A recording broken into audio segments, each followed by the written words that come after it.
Say whatever you're gonna say is probably where I got it. It reminds me of Encino Man. Oh, it's Casino Man.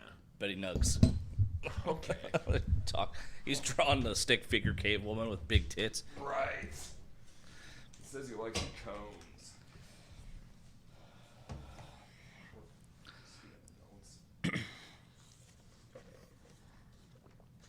Oh, so it turns out the boys' moving date got moved back a little bit. They're going to be going July.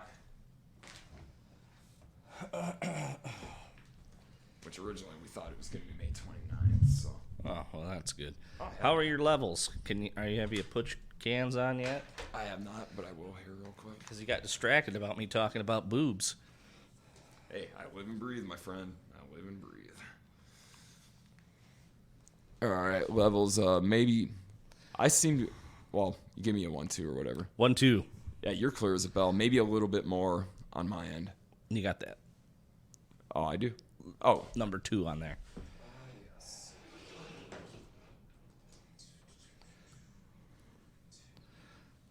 You can put as much as you need. Whoops. All right. Is that better? Yeah. Now we're good. Now we are good. How about that? Perfect. A little more volume in your ear. Absolutely. Now we're talking. All right.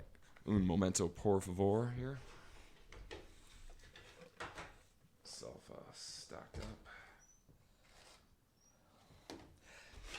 up. Got yourself some Lumbo. This is fucking skank weed. Skank weed. Still catch a buzz. This stuff gives me a headache. Yeah, you and me both. Fucking Lumbo, God. Maybe that's one to bring back. Yeah. Because nobody knows what the hell it is. So I watched that movie again today. The Stone Age. I'm sorry. It is unintentionally just brilliant. Just because it's unintentionally bad. But. Yeah, that's a deeper discussion on another day. Oh, for sure. But.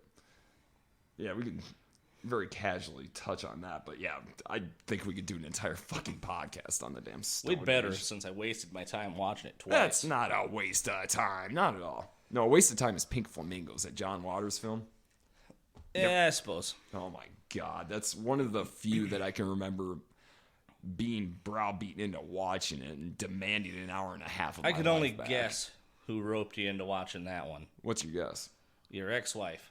Actually, no. Oh, that's a surprise because it seems like that's her type of flick. You The artsy kind of weird movies. Yeah, she was more into like the artsy Baz Luhrmann legitimate stuff. Whereas Legit, unlike John Waters' smut. essentially, yeah, no, it was an ex though, but not an ex-wife. No, she was very much into John Waters or anything. The way my ex-wife was into Baz Luhrmann, this one was into John Waters and stuff like that. So, oh, you got to watch Pink Flamingos. It's great. Hour and a half later, what the fuck did I just watch? And why is Divine going down on her son in this movie? I mean, of all the disturbing parts of that movie, that was the one that got me the most. You're probably not the only one to be got by that. I would hope not. I have enough faith in society It's like- that I'm not the only one that got disturbed It's by fucking that. weird in a gummo kind of way. Yes. Yet another movie that, in so many ways, I wish I never would have watched. You can't wash that movie You and off. me both, pal. Oh. Well, and just because, as I'm pretty sure we've discussed before, we know people like that. We've seen these scenes. Yeah. All right, but, well, as is the custom, notes need taking notes. You're not going to have another intervention, are you? No, I am not. I think I got the message when 3 different people are telling me knock it off. Discussion for another time. We're cold opening, aren't we? Of course we are. I knew it. All right. Want me to count us in then? Yeah, go ahead. All right. In 5, 4, 3, 2, 1. What's up, everyone? Chadwick Von Tippett and Joshua Lee Johnson for another exciting episode of One More Last Time podcast, which, by the way, is brought to you by my mother because she bought a sweatshirt and a tote bag. Thank you, Chad's mom. That is amazing. It really seems to be family that's buying our merch. My brother bought one of the One More Last Time shirts. Actually, It was the one that he had you commissioned with just the turntable logo. Right, the bro The bro logo. The bro logo, that's right. So, yes, Brandon, shout out. Muchas gracias. Our buddy Doug also has a hoodie, zipper hoodie. Oh, right. We have zipper hoodies? Yeah. This is how out of touch I am with it. Yeah, zipper hoodies, T-shirts, a tote bag. There was a coffee cup, but I nixed that one because I got to make the logo a little brighter. Right. We can But make a logo. I have one of two coffee cups with our logo on it. Outstanding. You got more merch than I do. Yeah. And that's cool. That's cool. All right, so topic of discussion tonight is Alice in Chains. specifically the Dirt album, if I'm not mistaken. Sure. But we'll touch on all of it. Now, Chad, this was your idea, so let's go into why, and then we'll go into the standard introductions and on and on. You know, I forgot we were doing Alice in Chains. I geared up for our different episode, so I'm gonna wing it. And I hear you actually took paper notes. So Literal as opposed to figurative. But yeah, and I did that because the last episode we did, the Guns N' Roses episode, I loved it. I thought it was great. It was 3 hours long. Man, and I had notes for that one. Exactly. But the damn thing is, if you have notes, that's good. If I don't, I will just talk at great length, whether anyone wants me to or not. Well, that's the fun part. Well, that is the fun part. Nevertheless, though, I thought maybe... Because it's my podcast, and I'll talk as long as I want. And what's that from the Wedding Singer? Well, I have the microphone, and you don't. don't? So you will listen to every damn word I have to say. Which is pretty much every singer on the planet, myself included. All right, but that said, no, Alice in Chains, what a great idea. And I think that's probably why I took actual notes, because I was stoked when you said Alice in Chains, and I thought, God, there are so many different things that I want to be able to talk about and get out there that I damn well better write them down. Oh, yeah. All right, so let's... God, I wonder why. What did I watched something where I was like, man, we got to talk about Alice in Chains. Okay. So, like, I watched this little video, and I think it's a recent video. All right. Gibson guitars are doing... Oh, the Cantrell icon? Yeah, the icon. I so, watched like, that. Yeah, isn't that fucking good? It was. So I think that's kind of what sparked it, and then I was like, I should listen to Dirt again. Yeah. It's been a while since I've listened to that record, so I was like, I should listen to that. Absolutely. In fact, that reminds me of the requisite shout-outs. I got to do a couple of them right now because of Dirt. There's a kid that I work with. His name is Jeremiah. And that's why one of these episodes we're going to have to talk about the movie Detroit Rock City, because the kid's mom in the movie is always yelling, Jeremiah! So I find myself yelling that at this poor kid. But I had told him about the podcast, and he actually listened to a few episodes, really dug it. And when I told him that we were going to be doing one this weekend, he said, well, what are you going to be doing? And I said, well, Alice in Chains, the Dirt album. 5 minutes later, I hear Them Bones coming out of the bay right next to mine. He queued up the album, and he'd never heard it. But, oh, wow, that's a treat. Well, and he's also, I think, 21 at best, so fucking really. Hey, we probably turned someone on to some good tunes. We did. In fact, Did we make a lifetime fan? I think we did, and you'll really appreciate this. It was last week that, after having told him about the podcast or whatever, out of nowhere I hear the opening riff to Black Sabbath Backstreet Kids. And I thought, this is not a common song on anybody's playlist. So I walked over, I said, dude, you're listening to Technical Ecstasy? He was like, yeah, I heard the podcast. I had to hear this album. I went, dude, you just made my week. That is amazing. So yeah, we did turn him on to some good tunes. Well, that's funny because that could go either way. Like, Sure. Like, someone could be like, yeah, so I listened to Technical Ecstasy because of you. I hate your guts. I hate your guts. Yeah, he's not listened to the album twice. But I hope that's not his first Black Sabbath record to listen to. It's not, because I've also turned him on to Pentagram. Oh, yeah. That was weird, being in a factory in North Iowa and hearing When the Screams Come. I thought, who in the hell? Name a song. And he could. That's the damn Forever thing. My Queen! Besides Forever My Fucking Queen. Which is unfair, because That's a cool riff. is probably my favorite Pentagram song. Which seems pedestrian, if you will, but can't help it. It's a great It kind song. of oh, shit. Dude, you spilling your beer? Nope. It foamed up real good on me. Well, we can get head one way or the other. Well, I was But going to be wearing it and drinking it. Why not? But What was I saying? Well, it kind of encompasses everything that Pentagram is. oh, very much so. But yeah. So and a lot of that started with when I turned him on. You talk about how it could go both ways. I also turned him on to sleep, and he's still easing into that one. Which It takes a minute. it does. It took me a minute or an hour or whatever, but no, the other day I was telling him, I was like, dude, you check out the band Sleep. You ever heard of them? Well, no. I didn't really realize that that's not exactly production music.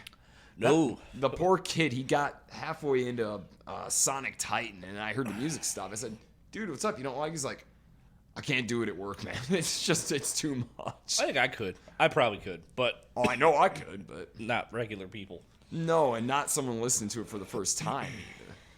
You know? So, yeah, for every band like Pentagram that he wound up really digging, yeah, there was another band like Sleep that's like, maybe in another time or place, but yeah, the Dirt album, he fell in love with that. He was, I can't believe I've never heard this. I said, you're betraying how old I am right now, because that album is from like, what, 92 was it? Something like 91 or 92. I can't remember exactly. But yeah, that's how old that album is, you know? So yeah, somebody that's 92. okay. But yeah, so somebody who wasn't even born at that point in time is probably going to have a hard time diving into that. But that's the whole point of One More Last Time. Go backwards. All right, so let's try to get some semblance of routine here or whatever. Introduction to Alice in Chains. What was yours? Because you know I've got one. I'm going to say, like, they were always on Headbangers Ball. Like, they were always talking to Ricky Rackman. Yes, they were. And, Wearing Speedos.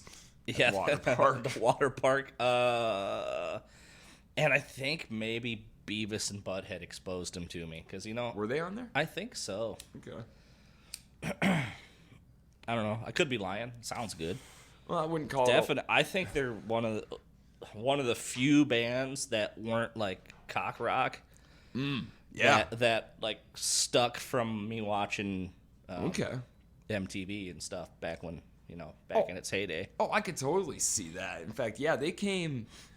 Now, if we're going to talk about the explosion of grunge, Nirvana, which never mind was 91, Alice in Chains had been around, or at least in the national attention, had been around a year prior to that with their debut album, Facelift.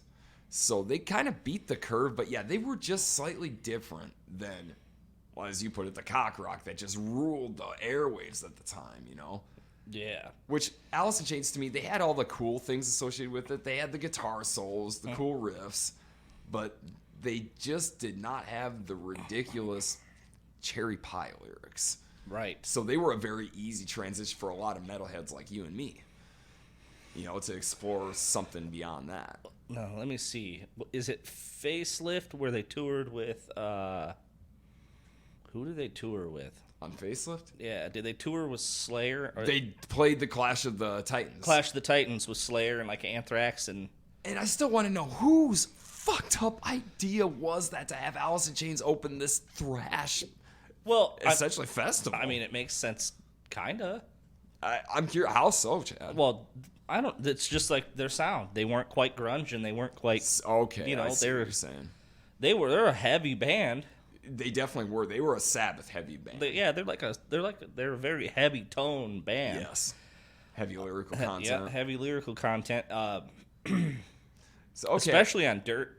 Oh, crap. Like I think so. You know, Facelift has some good. You know, we know the singles, right? Oh, yeah, for sure. All right, so like those are good. Those are kind of like the Alice in Chains sort of. Yo, this is Alice in Chains. For beginners. Right. Like, if you listen to it, you're like, okay, I can recognize that. Some of the later tracks on that record were more of that, like, late 80s cock rocky. Yeah, I know something about you. That's a What? very Or, like, much in that vein. I could not help but thinking of, like, bands like Slaughter. Oh, God. Oh, that's brutal, but But, like, I like it. But, like, better, you know? Sure. Those later tracks on Facelift, I was like, so growing up, I had the Bill and Ted Bogus Journey soundtrack. Was Alice in Chains on that? No, but it could have been on that. Sure. Because of Facelift, like that sort of sound that they had. I see where you're going with this. You know, they were still kind of heavy, but they still had that little bit of glam. Sure. Well, for Christ's sakes, and the thing with Alice in Chains is even as they progressed into their career, they still had such a goofy sense of humor. I mean, like that song, The Real Thing. Yeah. Well, that was when they went from talking about Coke to talking about Smack. But no, The Real Thing, get it? Coca-Cola, Coke. And just the lyrics they're real deviant, I mean, but they're fucking hilarious, you know? I grew up, went into rehab. Thank you very much. Now can I borrow $50? Yeah. I mean, the guy's just making a whole joke out of a debilitating cocaine addiction, really. And then the very end of that song, the last thing you hear on that album is "Sexual Chocolate, Baby." Yeah. From, what was it, Coming to America? Yeah. So yeah, they're just having fun. Yeah, so my point is, Okay, I totally. from Facelift into Dirt, it was like Dirt created an entire different genre of music. You damn right. That's the single best way you could have put it. It was a huge leap, but it was still Alice in Chains. Yeah, and because it had all the trademarks of Alice in Chains, which really made them such a band apart, but also one of the most plagiarized and ripped off bands that came after, because of just what they did was so unique. You know, they had, like we just said, the Sabbath heavy riffs, and I think Cantrell really brought back the wah pedal, because my God, does he use that a lot on the Dirt album. And it never sounds overdone. It sounds... Well, here, fun fact, anyway. fun gearhead fact. Perfect. That was modified. Was it? It's a modified wah pedal, so it... Really? How so? Well, so a couple of the internal components are changed to kind Sure. of give it a different voice and a little more bass. It's a Oh. little more bass heavy. Yes, okay. And then there's a knob. There's a knob on it that will also control sort of the sweep, like when you rock the pedal forward and backwards, you know, it makes it sound like a voice, you know, saying wah. Okay, wah. So it changes like sort of the vocal tone of the wah. Right. Okay. I got to go back and listen again. You're right, because in Man in the That's Box, probably he had the talk box. that's actually a blend of Talkbox and wah. Oh, sure. And Cantrell probably just thought, how do I combine this? Get a good happy medium. And he fucking did.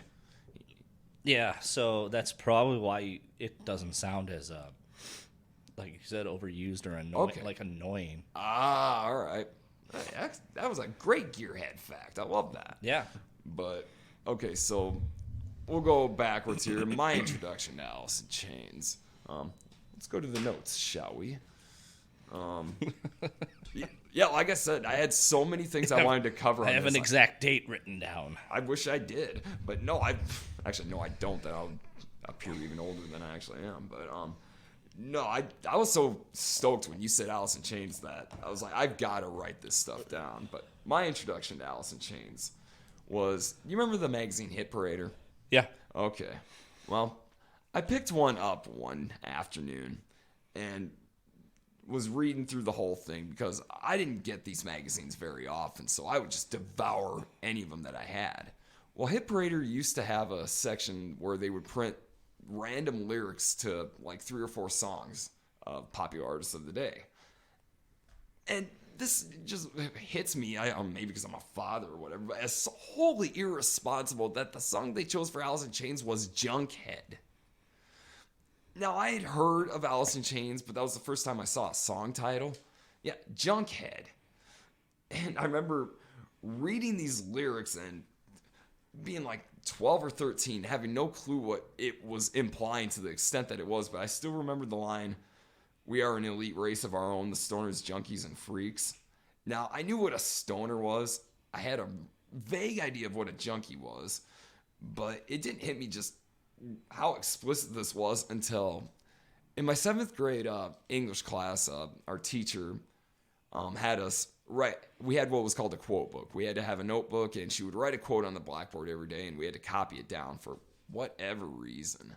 But the quote that I saw in school that Monday after I bought that magazine was, "There are 3 kinds of people in this world." Now, I couldn't tell you what her quote was, but I could tell you what my ad lib was. So I wrote down in my quote book, the Stoners, Junkies, and Freaks. Didn't really think of any of it beyond that until the end of the week after she had graded all, or marked or whatever our quote books. If I can't remember her exact words, but she wrote in red ink something to the effect of no, or something like that.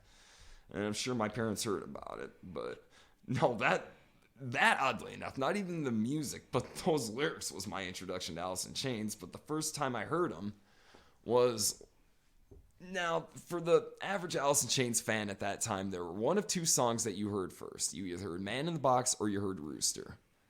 And for me, it was Rooster. I was listening to Rock 108 out of Cedar Rapids, and on my radio, I was able to get the station in. And I remember, this is Alice in Chains with Rooster. My first thought was, that's a funny title for a song. You know, I didn't quite understand that. But then, you know, you hear this clean guitar intro and then those ooh harmonies. So fun fact. Sure.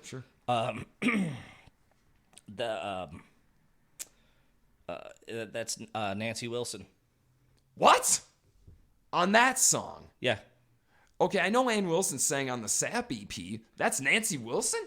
Yeah, she's the heavier one, right? No, that's Ann. Well, maybe it was Ann then. Okay. Sorry. Ann sang on that song? Yeah, so remember I told you to watch those Mopop Awards that honored Alice in Chains? Which, of course, I have yet to do. So she did Rooster. Okay, now, did she record that in the studio, or was it just for that live performance? No, so she did Rooster, right? And she sang her parts and left lanes empty. Really? Yeah. God, I gotta Because look that up. It's call and response. I gotta find that footage because I don't care what anybody Well, it's says on- about Heart. It's on, Amazing. but they were friends with the band. Oh yeah, because Ann did sing on the Sap EP. Yeah. She sang on what the hell is the first song, Brother? And then I'm pretty sure she sang on the last song, Am I Inside? But yeah, I knew she had worked some. I didn't know she Rooster. Yeah. Wow. But anyway, back to my introduction. Let me double check that. Yeah, please do. I'm pretty sure Please do, because I'd never heard that. I'm pretty sure that's accurate. Because when you listen to that Mopop version, it's like, why does that sound? You think she's off. She's not. Okay. She's not off. She's singing her part, But I believe. But yeah, while you're looking that up, because now I'm really curious. But here's another fun fact. What you got? You know that track, that Iron Gland? Yes. Right? So that came from like a riff that Jerry Cantrell would play all the time that everybody hated. Okay. But so on the record, the vocals are Tom Araya. I think I did know that. Yes, because I saw his name in the credits. Yeah. Okay, but yeah, real quickly wrapping up my introduction. I remember hearing this clean intro and then those harmonies. And then listening to the rest of the song, I couldn't get over how dark the song was and the omnipresent wah pedal. But those harmonies just completely contrasted with that. And that stuck with me immediately about Alice in Chains. That was just, nobody in my experience listening to music had done anything like that. To where you could take something so heavy and lyrical content so dark, but still have these, like, for lack of a better way to put it, gorgeous harmonies over them. I'd never heard anything like that. Sucked me in straight away. So yeah, my introduction was the perfect combination of the music of Alice in Chains and the narcotic backstory. So did you ever uncover that yet, or are you still I'm looking. I could be totally full of shit for all I know, but I'm pretty sure that's the fact. Okay, I mean, yeah, as soon as you find out, let me know, because on the studio version, I had never heard about Ann Wilson singing on that song, but man, if you're right, that would be... Or maybe it was just for the Mopop version. I'm not 100% sure on that. I'm going to look that Mopop But one I up, do though. know that when she sings on the Mopop one, she sings the second. Okay, I see. You know, she doesn't sing the lead. She sings the second part. Okay. So maybe that's it. I'm not sure. But yeah, check that out. But no, speaking of fun facts, talking about Alice in Chains, there is no getting around, as I've already proven, talking about the narcotic backstory and all of that. Today's April 25th, And on this day in 1974, Pam Corson overdosed on heroin. Now, do you know who Pam Corson is? No. Jim Morrison's longtime girlfriend. Oh. Yep. And I found that so odd that we were going to be doing this podcast today, and I was actually finishing up a Jim Morrison biography that I was in the middle of. And, yeah, I came upon that fact on April 25th, 1974, Pam Corson overdosed. I went, my God, how appropriate of a day did we choose to talk about Alice in Chains for any Doors fans out there. So that's my fun fact. Okay, so, and my notes all go after the album Dirt, really, for the most part. But okay, so all right. Well, while you're looking up, we got the introductions out of the way. So to give a little backstory on Alice in Chains while Chad's doing some research. I'll get back to that later. Fair enough. Ready to jump right into it. Yeah, we'll just talk about. I'm just sitting here, quiet. Well, par for the course. Like Josh Blab, but no. Alice in Chains' backstory is a lot like Pantera's, in that they, for lack of a better way to put it, had a phase where they were a glam band called Diamond Lie. Yeah. Yeah. Or what were they called? Diamond Lie. Diamond Lie. Yep. Diamond Lie. That's just right. like Diamond Daryl. Yeah. Diamond Lie. Well, and Jerry knows Dimebag too, because he spent some time down in Texas and their paths crossed. that's right. And that's in the early days. And to me, if you want to take the two bands that summed up heavy music in the 90s as far as style, game-changing, Alice in Chains and Pantera, in my opinion. Now, I'm not talking thrash or death or anything like that. I'm just talking like heavy rock, as I would call it, you know. And I think those were the two most influential. Actually, I don't think I know. They were the two most influential bands that came out of that decade as far as heavy music goes. And then, because, I mean, if you think about like the bands now, the thrashier ones, the harder hitting ones, Pantera, every one of them reference. And now if you think about bands like Godsmack or Seether, bands that came around that end of it, obviously Alice in Chains, you know. Yeah. Well, I'll agree for the Godsmack one, but Okay. when you said Seether, I don't know. I see more like Nirvana. Okay. Yeah, same with the Muddle of Pud band. You're right. Nirvana definitely was an influence there. I guess I mean across the board, you know. I really think, well, listen to any vocalist that sings in a lower register. Everyone is always pointing to Eddie Vedder for some reason, but no, it's Lane. Lane was the one that did it, and all that. People say Eddie Vedder yarled. No, Lane yarled. Lane to me invented that. You know, which almost in a way sounds like a bastardized version of what Axl would do in his lower register. Yeah. But yeah, if you listen to some of those early Alice in Chains songs, like before Facelift, when they were still, I mean, even watching like old home videos of them or whatever, they were fucking glam. They were hairspraying and doing the whole look. And the songs, there was a cynicism that sort of betrayed them a little bit. Because, like, they were in on the joke. But the song Social Parasite, you ever heard that? Yeah. Oh, God. It's such a brilliant glam song, but there's such a sarcasm to it. It seemed to me, it's like, even then, they were in on the joke. Yeah. You know, there ain't no vacancy in my bed, so get out.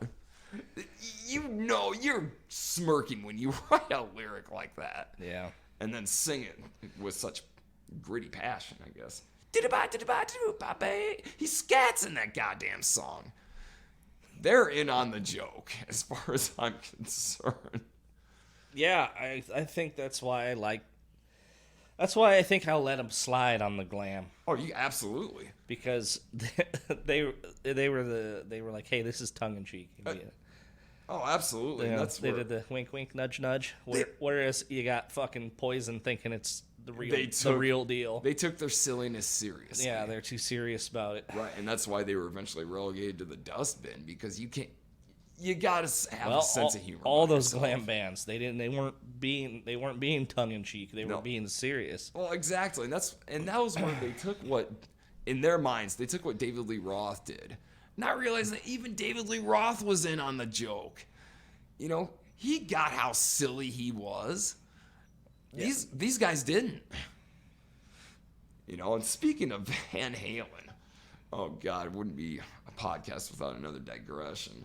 Speaking of Van Halen and people not being in on the joke, across my Facebook news feed, Van Halen News Desk came up, and they flashed back to, I want to say 91, when they all bought land in Cabo San Lucas and opened the Cabo Wabo Cantina and all this.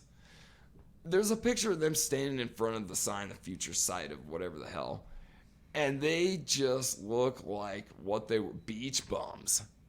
Fucking, they're all tanned, they're all very well fed, none of them look sick or emaciated. I think Alex is wearing a bright pink t-shirt or something like that with white shorts. I mean, they looked exactly like a band, very comfortable in their surroundings. And it was almost like a Jimmy Buffett with distortion in a way, you know. Oh man, no, not Sammy.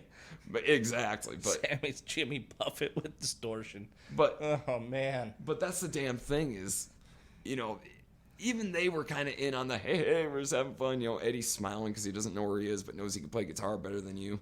Even they were kind of in on it. But I made some comment, you know, which God, I rarely even do that anymore. But I made some comment about.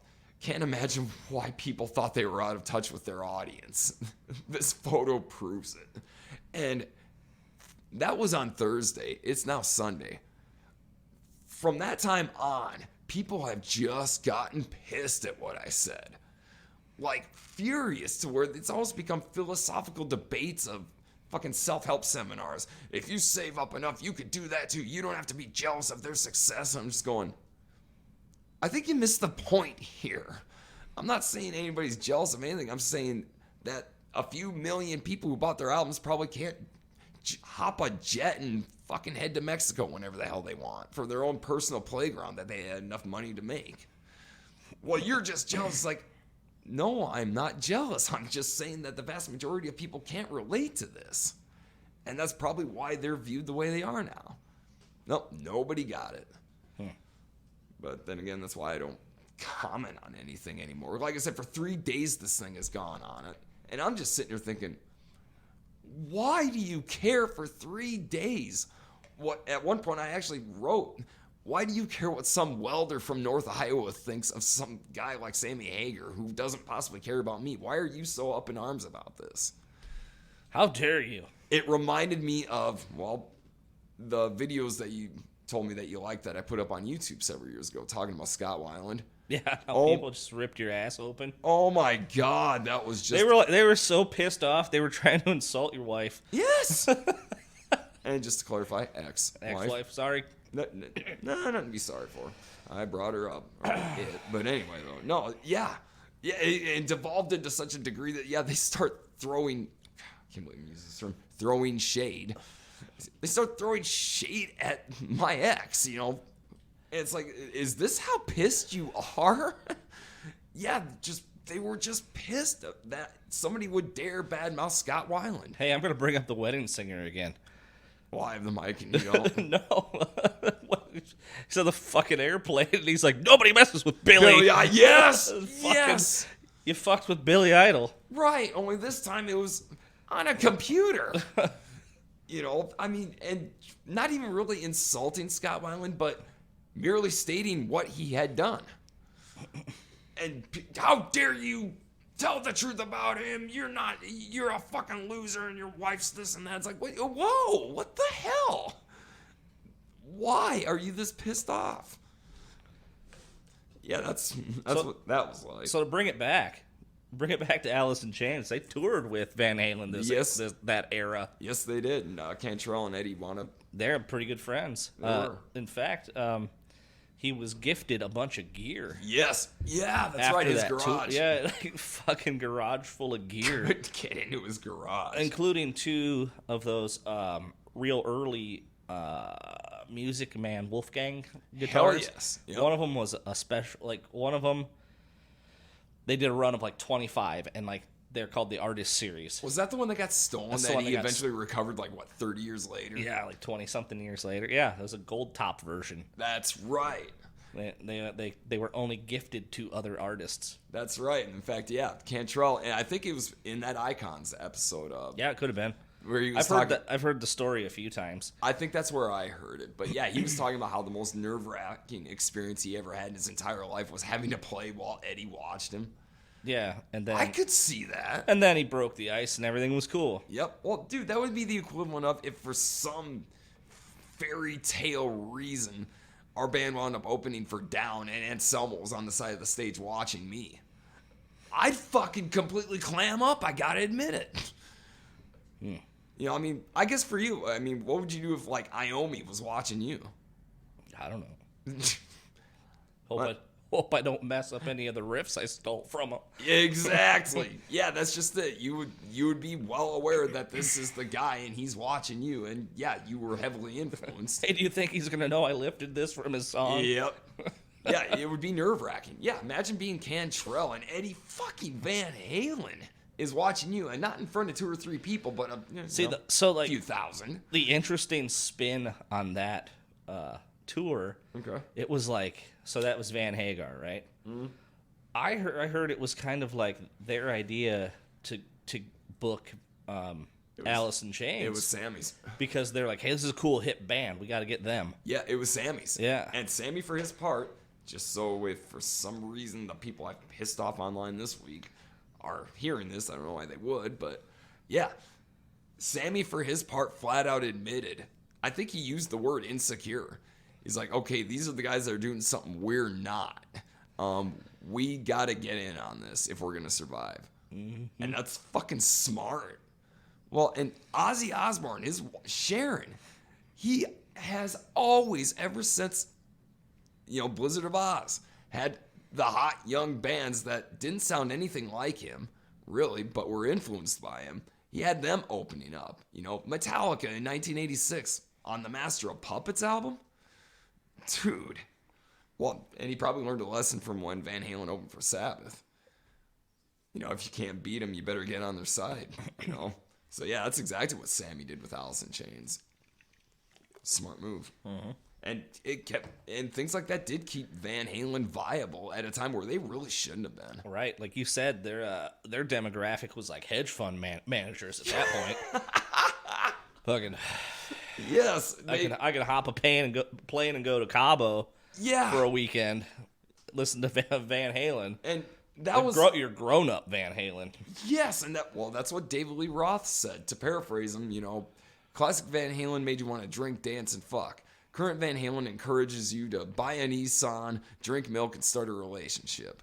Wear those khaki pants. Yes, and make sure they're pressed. Mm-hmm. But no, and that's absolutely right. And that was kind of the whole point I was making in what turned out to be a 3+ day long argument was, some people love the escape. Other people are just kind of going, even if the music's good, I can't relate to this guy. And the one lyric that did it for me when I was 15 years old was off the Balance album, that song Take Me Back. There's one line. Some desert island in Morocco, we had a love so hard to find. I'm going, who the fuck is relating to a lyric like that? Yeah. That's when it's like, okay, Sammy, you're loaded and that's great, but dude, you are so out of touch with pretty much everybody else. And that's where, when I saw that picture of them in front of the Cabo sign or whatever the hell, I just went, this is where it happened. Historically, I really think this is where it happened. Yeah. They're not just singing about take me down to Cabo or, when it's love or whatever. No, here's proof that these guys have this kind of money. They're spending it. Life is great, And I'm sure some people love this. Some people couldn't possibly give a shit. But there are a few people like me who are going, hey, you lost me. Guys, you lost me. Yeah. Yeah, there's nothing in this I can relate to. And that's where, hopefully another podcast, we talk about Velvet Revolver. Sure. And that was we'll put that down on the list. On the list, is what tell me. Yeah, well, I tell my kid every time she wants something, I have no intention of getting it for her. It's on the list, sweetie. It's on the list, Josh. That worked up until last year. She's on to me, but no, listen to Velvet Revolver after the Guns podcast. I started diving into them again, and then remembered why my like of them was short lived. Musically, it's just great, and it's the perfect combination of old and new in that, you got Slash's riffs, and his guitar solos, but you got Sorum's just rock solid drumming, and Duff McKagan's bass tone sounds to me like a bass, as opposed to its own, lead instrument. But yeah, musically I loved it, but Weiland, and here I am attacking Weiland again, but no, Weiland, his lyrical content, even now at my age, talking about, I got houses, I got cars, I got a wife, I got kids, I got money in the bank. And, that jet set drug shit leaves me down or whatever. It's like, what jet set? I don't even know what a fucking jet set is. I can't relate to this, And hey, I've got a little money in the bank and I've got a wife, I got a kid and 2 stepkids. And I mean, I'm pretty happy about that. But fucking hedge fund managers and shit. Exactly. Man. Scott Weiland, even through his drug addiction, couldn't relate to even drug addicts. It's just, and that just continued on, until his death. But it's like, this is why I think Velvet Revolver wasn't destined to be a long-term thing. Fun fact. Please. The definition of jet set is an international social group of wealthy individuals who frequent fashionable resorts. Yes, Scott Weiland at the time. Yeah, Scott, those aren't resorts, those are rehabs. Exactly. Oh, God, rehab. Whole other discussion. But yeah, that's where Velvet Revolver ultimately lost me back when they first came out, and then kind of lost me again. It's like, at my age when they came out, I did not have kids, and I wasn't married. So I don't know what this guy's bitching about, but man, the music rocks. But then after a while, I can't ignore the lyrics. It's like, I can't relate to this. How dare you bitch about having money, you fucking ungrateful asshole, is my whole way of thinking. So, all right, back to Alice in Chains. Bringing it back. Hey, did you know they had 5 singles off Dirt? Okay, let's see. Obviously, Them Bones, Rooster, Angry Chair, Wood, and Down in a Hole. Yeah. Were those it? Those were it. Yeah. I'm clapping for myself because nobody else will. Thank you. That's right. Number 6 on the Billboard 200, that's pretty good. Really? Yeah. Okay, I didn't know that. Peaking at number 6. That's at the time period. So that's really good. Yeah, and for a sophomore album, and that was like just as grunge was starting to hit, like the big thing. If you're from Seattle, you got to be associated with it. Yeah, Dirt was nominated for a Grammy. Okay. Wood was nominated for MTV Music Award Best. And it was on, what was that movie? Singles? Singles, hell yes. Wasn't another song of theirs on Singles? Yeah, that song. Ain't Like That? That's right. Yep. Yeah, it ain't like that in Wood. But yeah, and Singles, that I will still every now and then pop that in and watch it. Just for, honestly enough, just for the concert scenes. I thought Cameron Crowe did very well with that. I don't think I've ever seen that movie. Really? Never? Yeah, I don't think so. Dude, our next podcast is going to be good or bad movies, and it's going to be The Stoned Age, fucking Detroit Rock City, and then Singles. Because to be perfectly honest, I don't know if we could do a whole podcast on any of those movies. I don't know, maybe.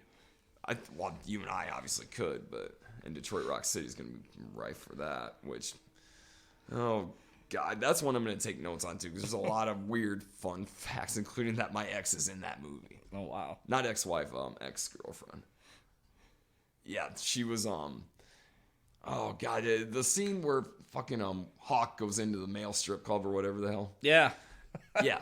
Where he's outside and flashes the single greatest fake ID I've ever seen in my entire life.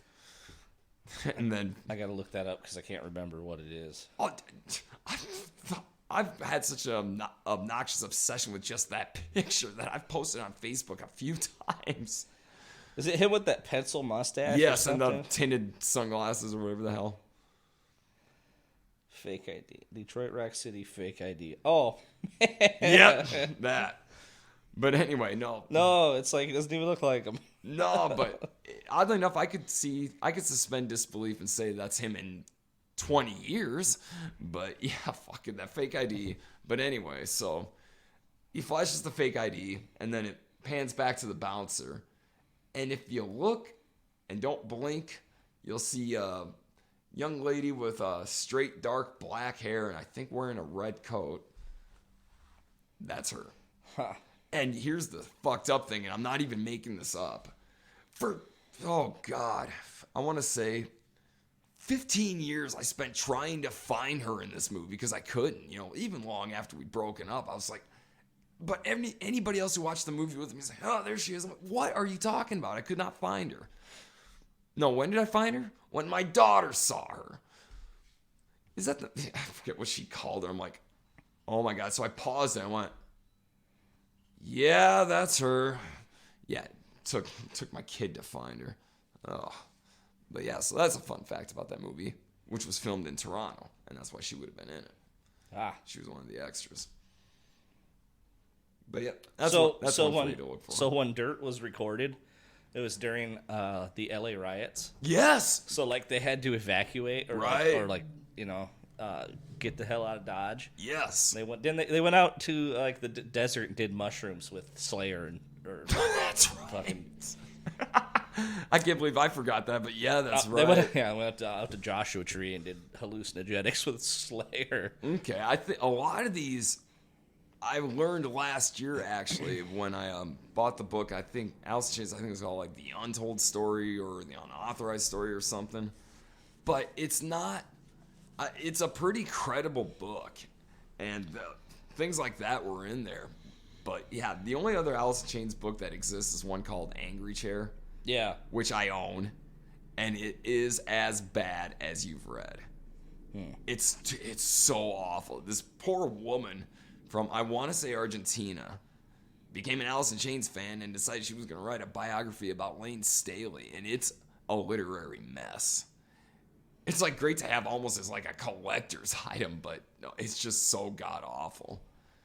But yeah, that was the only other Alice in Chains book I could ever find. I think she may have wrote one about Mike Starr. But So during the recording of Dirt, he went to rehab yes, and then came out of rehab and started heroin again. he being Lane, and yeah, Yeah, in fact, Lane, and then he went cold turkey again. do you know who Lane Staley was in rehab with at one point? I do not know. Steven Adler. Oh, really? Yeah, that was in Adler's book, My Appetite for Destruction. Yeah, he talked about, I think it was Arizona, one of the times he got sent to rehab. May have been the time when Don Henley played drums on Patience, on whatever music awards show it was. But yeah, Steven Adler talked about being in rehab with Lane, and literally all they talked about was how bad they wanted to go get out and do smack. Like, Lane showed him pictures that his girlfriend, Demery Parrott, or Perot or whatever, had taken of him naked in the shower with a needle in his arm. Yeah, for some reason, he had these pictures on him. But yeah, they were looking at these pictures and talking about smack, and he hopped the fence and left. And we all know what happened to Steven. But yeah, so I don't know if that was during that period of time. It almost seems a little late if it was Adler. I don't know. But anyway, so that was another fun fact about Lane going to rehab.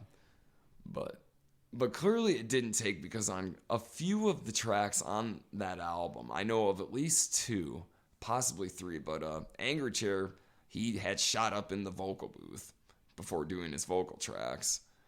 Hate to Feel, he was very much under the influence of smack, and possibly Sick Man.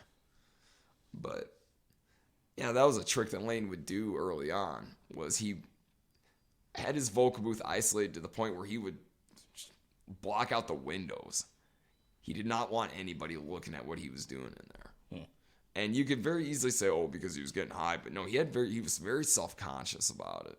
He did not like being watched when he did his vocal tracks, which he got so far gone that during the self-titled album, which reading about that's a miracle that even got made, but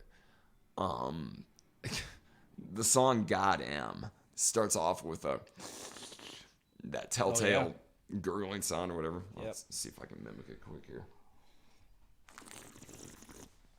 Yeah, sort of like that. It starts off with that noise. You hear the telltale click of the Bic, and then you hear this gurgling noise, and then you hear a voice sound like he's holding in. Sure, God's all powerful, but does he have this? Whoa. Well, anyway, as a teenager, I heard that and I thought, oh, he's hitting a bong. It's a bong rip. Come to find out, that's a water crack pipe he's hitting. Smoking crack. Smoking fucking crack. Yeah, I just found that out last year. And that, oh my God, the fact that he could sing on crack and that he wasn't continually hitting that water pipe in the middle of the vocal track is a miracle. But yeah, it's a fucking crack pipe. That's how gone Layne was at that point. So. I heard that, so they all like lived together at one point. I don't know if during this record or not, but I don't think they had a notebook. Okay. And they would all write down like lyric ideas in a notebook or some shit like that. Okay. Or maybe experiences. Sure. So the song Jumping off points. Right? Yeah, so that song Damn That River. It's about a fight that Jerry Cantrell had with Sean Kinney, and Kinney broke a table over him. What? Yeah. Get the hell out of here. You didn't know that? I did not know that. No, that's... I've heard that before. I had never heard that. Or maybe I didn't. I forgot. No, I wouldn't have forgot that. No, that makes sense. Because I knew it was a Cantrell lyric because you could tell by the style. Yeah. Cantrell's lyrics are very... more of a hey dude kind of thing. Whereas Layne's are a little more abstract. You know, so... Yeah, I knew damn well that was a Cantrell lyric. You piss upon my candles and all this. But... God, now really examining it with that fun fact in mind makes perfect sense, and that's a hell of a bit of shade to throw at your bandmate. Yeah, but I mean, well, they ended up firing him, didn't they? That not album? Sean Kinney, Mike Starr. Oh, Mike Starr. That album, right? Dirt. They fired him right after that. Yep. Yeah. So, the music to Sick Man was okay. because Layne asked Jerry Cantrell to write him the sickest, darkest, most fucked up, heaviest thing he could write. And it sounds like it too. And which to me is more due to Layne's vocal approach to that. But yeah, that was wow, that's a great fun fact, and it makes perfect sense. Yeah, they were starting to get really into just, I don't know if disturbing is the right word, but a lot less accessible musical ideas that somehow still very much worked. And the self-titled album is the clearest example of that. But yeah, you can hear it really happening in Dirt. Any more fun facts? You're coming up with some good jumping off points. Down in a Hole was written by Cantrell to his longtime girlfriend at the time. Oh, that's such a love song. And I'm actually glad you kind of confirmed that for me, because for years I thought it was a dope song, but that was the beauty of Alice in Chains, and one of the many ways I'll espouse the greatness of them, was when I really got into Dirt. Well, sorry to cut you off. Please, here. because I'm going to bury myself. No, go. That's fine. I just wanted to say that Rain When I Die was also written about girlfriends. Oh, yeah, that's a... Is she ready to know my frustration and all that? Yeah, I didn't get dope out of that one at all, but... No, Down in a Hole, it's so funny that you mentioned that was exclusively about a chick, just because... No, at the time I was listening to it, I had not gone the way that was not the easiest way to go in life, but... So, heavy dope was not on my radar at all, but going through whatever I may have been going through at the time with whoever, I related very much to that song. And the same thing with Rain When I Die, not so much, but I could even take a song like Dirt, which is damn well about heroin, but I felt it sounded to me like it was about a woman, you know? And that was the greatness of their lyrics, is no matter what their intent was, if you wanted to find something to relate to, you could damn well relate to it. They were brilliant in that regard as well. Maybe that's why I had the bug up my ass about the Van Halen picture I saw and had to comment about it. So yeah, Alice in Chains were great. They were just relatable on so many levels. Yeah, and Wood was a tribute to Andrew Wood. Of Mother Love Bone. Yep, who died of heroin overdose. Yep. Which, yeah, those lyrics. Now, did Cantrell write those, or was that Lane Staley? I think it was written by Cantrell. Okay, because it sounds there's a Cantrell like approach to it. I just wasn't too sure. Yeah, I think he's the sole songwriter on that one. Is he really? Yeah. Okay. Well, yeah, that makes sense. I guess I could see that. Because I gotta be honest with you, I still to this day listening to it have a hard time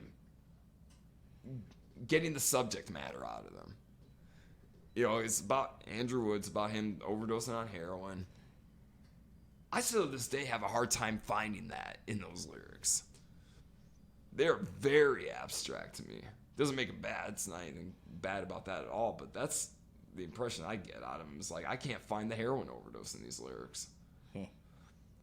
And once again, that's an opinion, you know. Other people probably could, but no, Wood to me, with all the respect in the world to the departed Lane Staley, my favorite version of that is still when Anselmo sang it with him.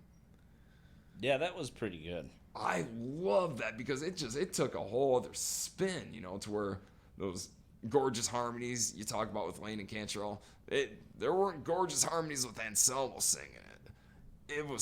But it was not bad at all. It was such a, I mean, it was equally as passionate, but in a different way. Back to the lyrics of that song. Sure. It wasn't necessarily written to reflect anything to do with the actual overdose. It was just, Really? according to Jerry Cantrell, was just thinking about his friend and trying to put it down. Okay. Like write it as an ode to him, not like necessarily what had happened to him. You know what's great? I love when I think I've made a valid point or something and it gets blown out of the water. That's absolutely right. And in that case, you know what, Jerry? Mission accomplished. No. Chad, you just in 2 seconds gave me a whole other appreciation for that song I didn't have. Cool. That's bitching. All right, but no, Anselmo's version, I fucking love Anselmo singing on that because it's passion, but in a different way. And you could tell by watching him, he's constantly covering his left ear. He's really not moving a lot or deviating from the lyrics. He wants to sing that properly. He does not want to mess that up. I don't know. I wonder if he was having technical difficulties. If he was holding his ear like that to hear himself. I don't know. I mean, I could see that being a thing. Because in-ears are pretty much the standard now. Yes, they are. But think about this, though. Anselmo is one who is very used to the old way of doing it, to where you had the floor monitors. Right. And I guess Steven Tyler, I get into Joe Perry's biography, Rocks, a few weeks ago. And I guess Steven Tyler, at least at the time that the book was written, still refuses to use in-ear monitors. He will not go that route. He still uses the floor monitors. Which I would probably be the same damn way, to be honest with you. You know me and floor monitors. Gotta have a place to prop my leg. Yep. If anything, it's just a prop. Well, it has been for some of the shows we've played. Yeah. I've brought that wedge monitor on the floor and set it on the floor with the L7 Smell the Magic shirt draped over it. Yeah, of course it's a prop. But a prop with some use. Like I said, gotta have somewhere to throw my boat. Alright, so, yeah, and Anselmo singing Wood. I love that version of it. And I wonder, though, I think he was just concentrating because he just doesn't deviate. Really, in his normal Phil way. The most he ever is, Cantrell one time, you know. Other than that, he is singing the lyrics. He's sticking with the lyrics. And he's, like, not really moving. The only time he walks is when Cantrell's singing his part, and then he stops. See, that's why I think maybe it was technical difficulties. Okay. Well, it could have been a combination of both. Or maybe I'm just having to hold on to this was his intent, and that's why it was so great, you know? I don't know. But nevertheless, it was still great. Right. All right, so now where? We're probably not going to talk about Metallica's version. We can. I gotta be honest, I've never heard it. It's not that good. No. No. Like what specifically wasn't good about it that could have been great? Imagine the aging Hetfield trying to sing it like he was in his 20s. Really? It was like he was straining to hit the higher notes. On an Alice in Chains song. Yeah. Well, I guess that goes to show just how vocally talented that band was, really, because Hetfield is not a bad singer by any stretch of anyone's imagination. No, it could have just been a bad performance, but then they did it for that Mopop thing. Okay. They did like an acoustic version of their own. That's probably why Korn got to do it also. What? Korn did it? Yeah, Korn did Wood as well. How many... Why couldn't they pick a different song? Or couldn't they agree that maybe two bands shouldn't play the same song or something? I don't know. They did a pretty cut and dry version of it, but I just hate everything about their guitar tones. And How was the bass tone? I gotta ask. That's the thing I hate. it was pretty conservative considering. Really? It wasn't all that clacky, slappy shit. Well, that's a good thing. I'll give them some props for that. Like it was, like I said, it was a little more like the tune. Okay. But I didn't hate it, but I wasn't like, oh my god, that's awesome. Indifferent, really. Yeah, I suppose pretty indifferent. Well, and that's almost worse. At least if you hate something, you could say something about it. If you're indifferent, then, well, who cares, But right? but it's Korn. I was never a big Korn fan anyway. Neither was I, and I still, I try to find something. God, the older I get, the more I try to find something positive about anything. And the only thing I have for Korn is I've always liked whoever was playing drums. So I like that funky stuff. They've know? had two drummers, as far as I know. Ray Luzier and then That's who the also first played- guy. Or no, not? That's not the first guy. That's no, the first, second. First guy was Dave Silveria. Yeah. Which I'll say, even as a teenager, fucking just hating that band so much. I could tolerate them because I could just listen to Dave Silveria. Mm-hmm. I thought the drumming was great. Then that bass tone, though, that clickety clackety bass tone, and then feel these whole trying to be a rapper and all of this. Oh my god! It just everything about that band was everything I did not like. But they were perfect for the time. I suppose they're still making music. And I'm just floored by that. I think they have a new one coming out here shortly.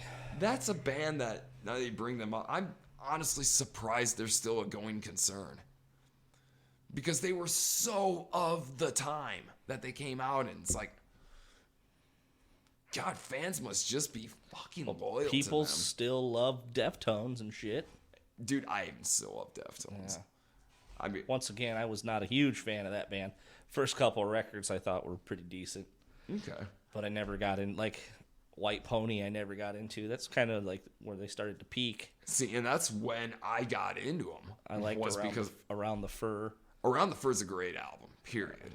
I'll say this for Stephen Carpenter. I gotta give so much credit to anybody outside of The Edge, Dave Evans, anybody else who can make entire songs out of two notes. Fun fact. Is pretty impressive. Yeah.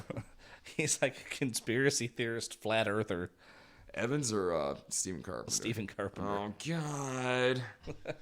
No, no. Yep. That's like finding out Steven Tyler was on Jeffrey Epstein's flight logs. I can't unknow this. Conspiracy theory. Then again, Stephen Carpenter is known for smoking a fuck of a lot of weed. In fact, my old roommate, he had a Deftones poster that he hung in the living room. And Stephen Carpenter's eyes were blacked out with that black rectangle or whatever the hell. Yeah. And in subsequent pictures, he was always like that. Which, okay, fine, fun visual Easter egg or whatever the hell, but I think it's because he was just fucking stoned. To the point of probably not even being able to keep his eyes open. Yep, so there we go. Flat earther. God. Speaking of flat Earth, did you hear that John Schaefer got out of prison or jail or whatever? Huh? Got out of jail. Yeah, he got bailed out. The last story I read about him, I believe was I also heard that he was singing like a canary. Yes, he was. In fact, Dee Snider, that was the last story I read about him, was Dee Snider went off on some tangent about how you're a disgrace to the metal community because you're a rat. You know, if you do something wrong, don't throw other people under the bus. But no, that would be connected to the last story I read about him, which very rarely on Facebook do I say anything political, just because it's not worth it.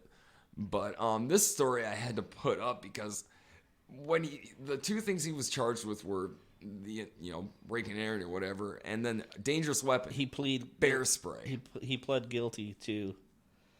He was charged with 6, but he pled guilty to 2. Oh, okay. Which would include obstruction of an official proceeding and trespassing on restricted grounds while armed with a dangerous, deadly weapon. Bear spray.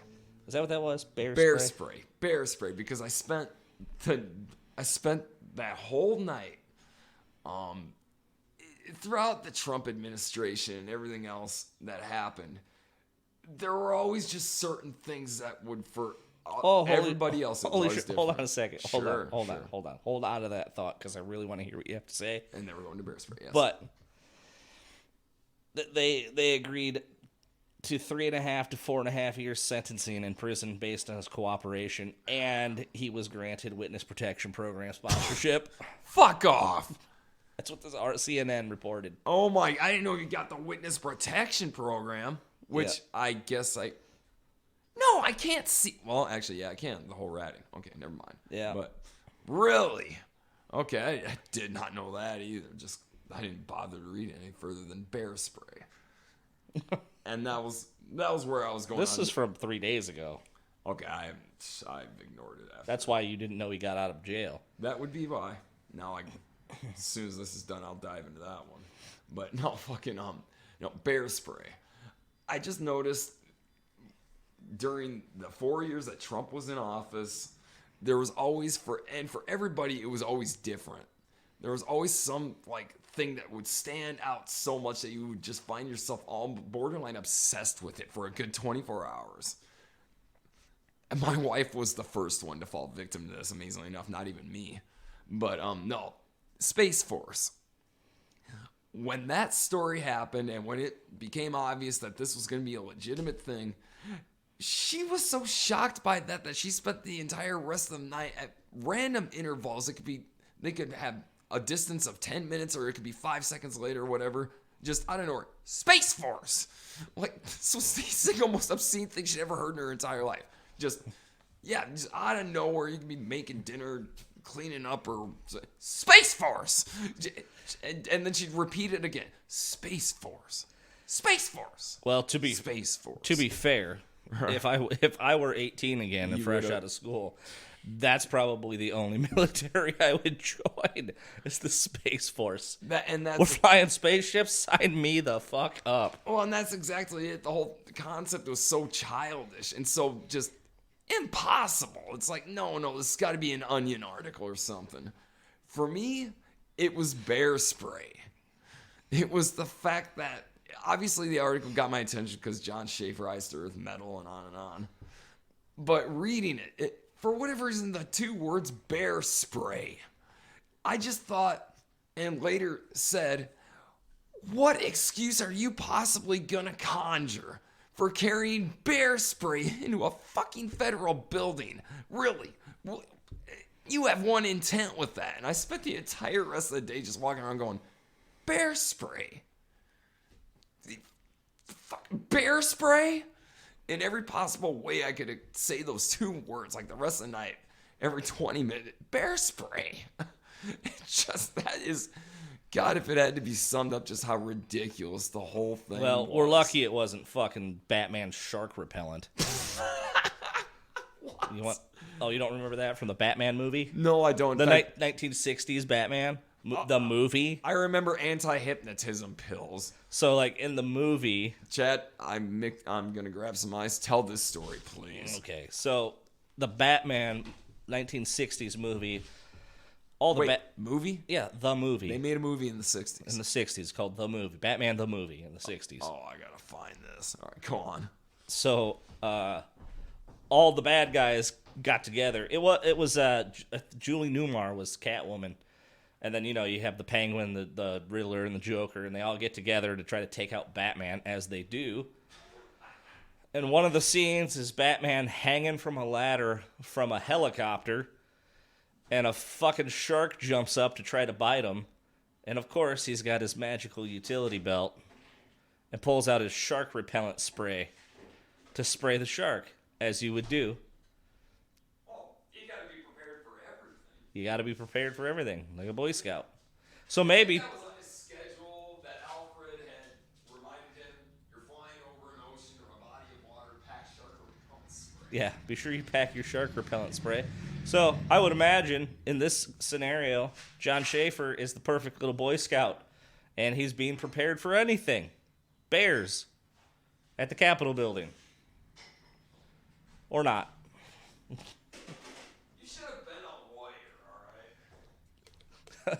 I don't think I could live with myself if I was a lawyer. That's the problem, though, is you have a conscience. But what you did was a perfect lawyer trick of conjuring the most ridiculous yet, how do you prove it false story to get somebody out of trouble? Which did not work for Derek Chauvin. Reasonable doubt. I have to cause reasonable doubt in the jury. Reasonable doubt and plausible deniability for the accused. But yeah, while we're diving down the political rabbit hole, we just as well get it over with. Yeah, Derek Chauvin found guilty on all 3 counts. Yep. Which to me, what's the word? Schadenfreude, joining somebody else's misery or whatever. I don't even think of it so much that, but more of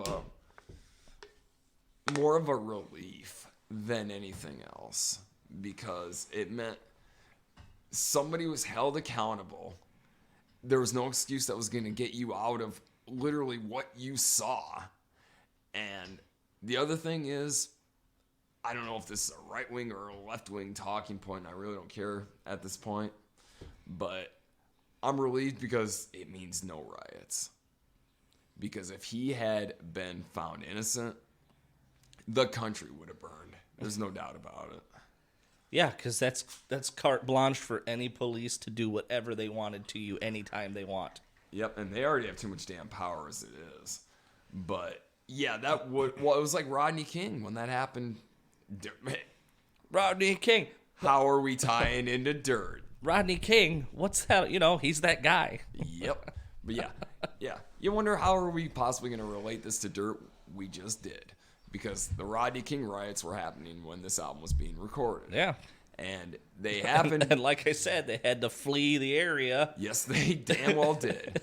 And that's just it. I mean, that's how dangerous riots could be. Well, and they were. And that's the whole thing that people were so nervous about with this one was, we're all thinking, okay, we saw this. There's no way in hell. But you know what? People were nervous. I was nervous. And it wouldn't even have affected me directly. But I was nervous because I thought Rodney King happened, and you have footage of 4 cops beating one person. And you had this happen in a city where the cops had been just pissing everybody off, to put it mildly, for how long, and nothing being done about it. I think it was Ice-T who had talked about that in retrospect and said people were fed up. And that was it. So I think that was a lot of the fear that was gripping the country, not to sound melodramatic, but gripping the country was, if he gets away with this, there's going to be a reckoning. Because, look what happened when George Floyd himself was killed. This was nationwide. You can't keep doing this and not expect anything to happen. But yeah, so no, him getting convicted, yeah, it was a fucking relief. But I will say this, though. The guy's dead anyway. You know, they can only keep him in protected population for so long. It's going to happen. I read somewhere that sometimes they put cops in with the pedophiles.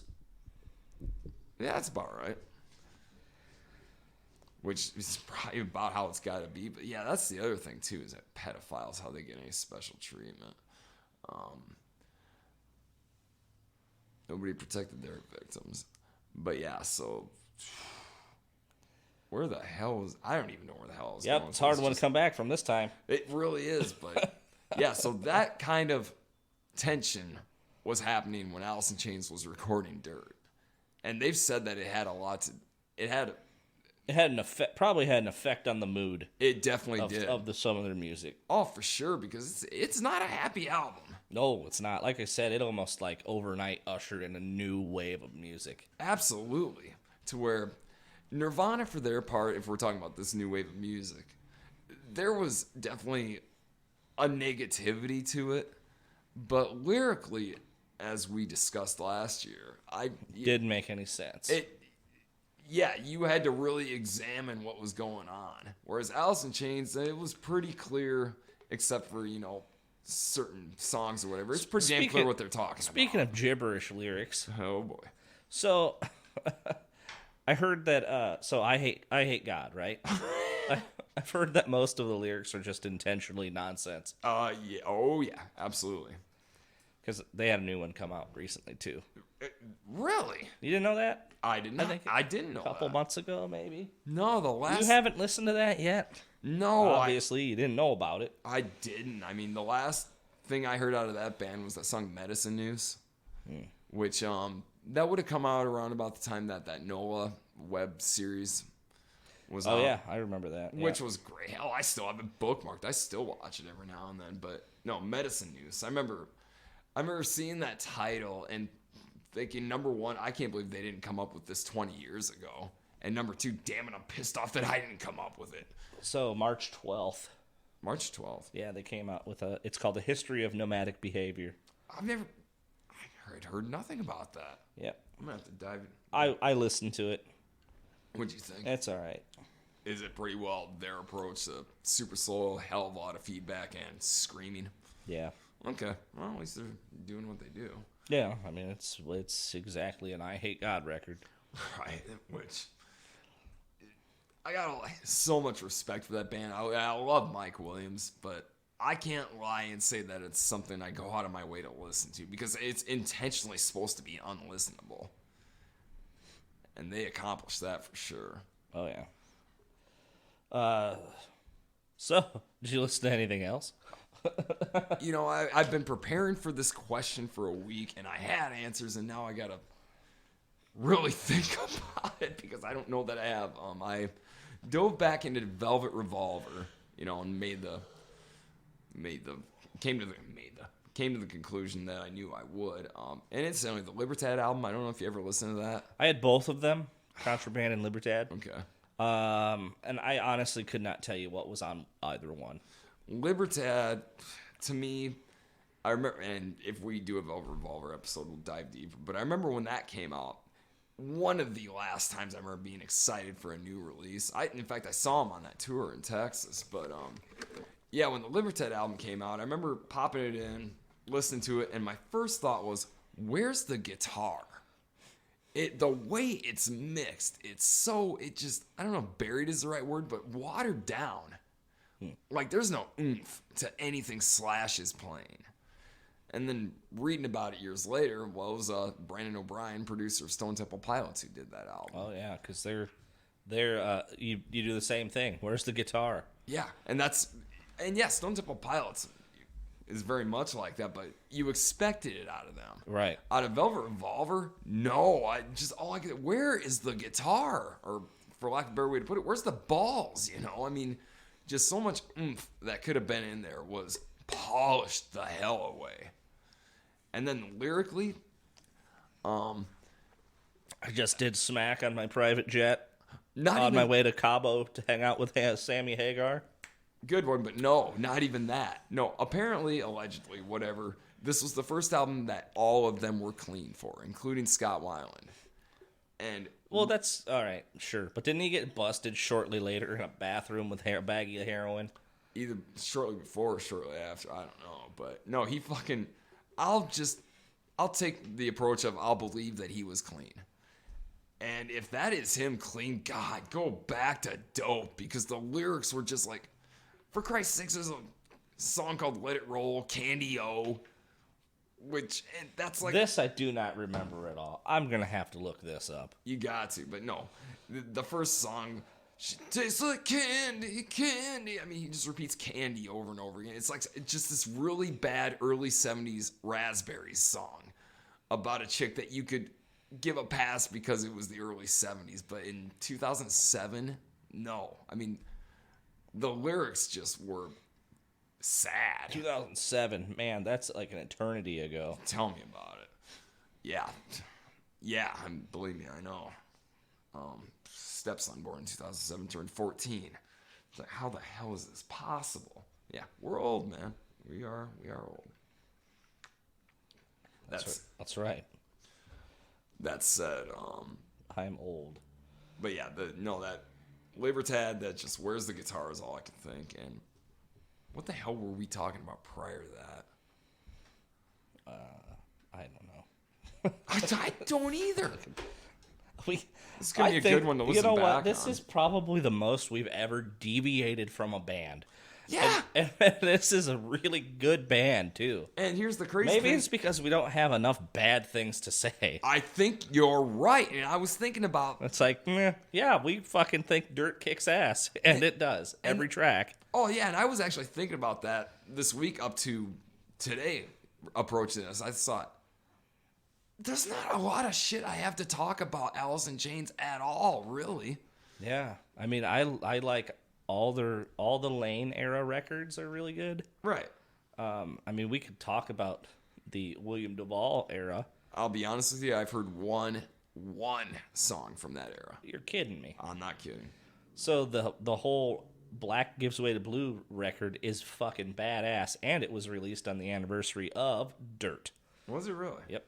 Okay. Yeah, I'll flat out admit well, let's face it, dickhead would be the best way to put it, but I'm one of those dickheads that when Lane died, and I remember his death being the only musician's death that pissed me off, and I was pissed off at him for having squandered his talent, and I never got to see him live. So there was a selfish reason, but a universal one. I remember being pissed that he died. Yeah. Just pissed, 'cause I just, what a waste, was all I could think. And yeah, that was the first time I remember as a fan being mad that one of my favorite rock stars died. Not sad or indifferent, just mad. Angry about it, yeah. Yeah, in fact, the band I was in, actually the band you would join later, we played a show that night. Yeah, because a buddy of mine called me up as I was getting ready to do the gig, which the gig, incidentally, was playing in front of somebody's farmhouse. Good times. Been there. Yes, we have. But yeah, no, I got a call from my buddy about an hour prior to taking off. Say, hey, you hear Lane Staley died? And I was like, what? Before the internet gave you this information right away.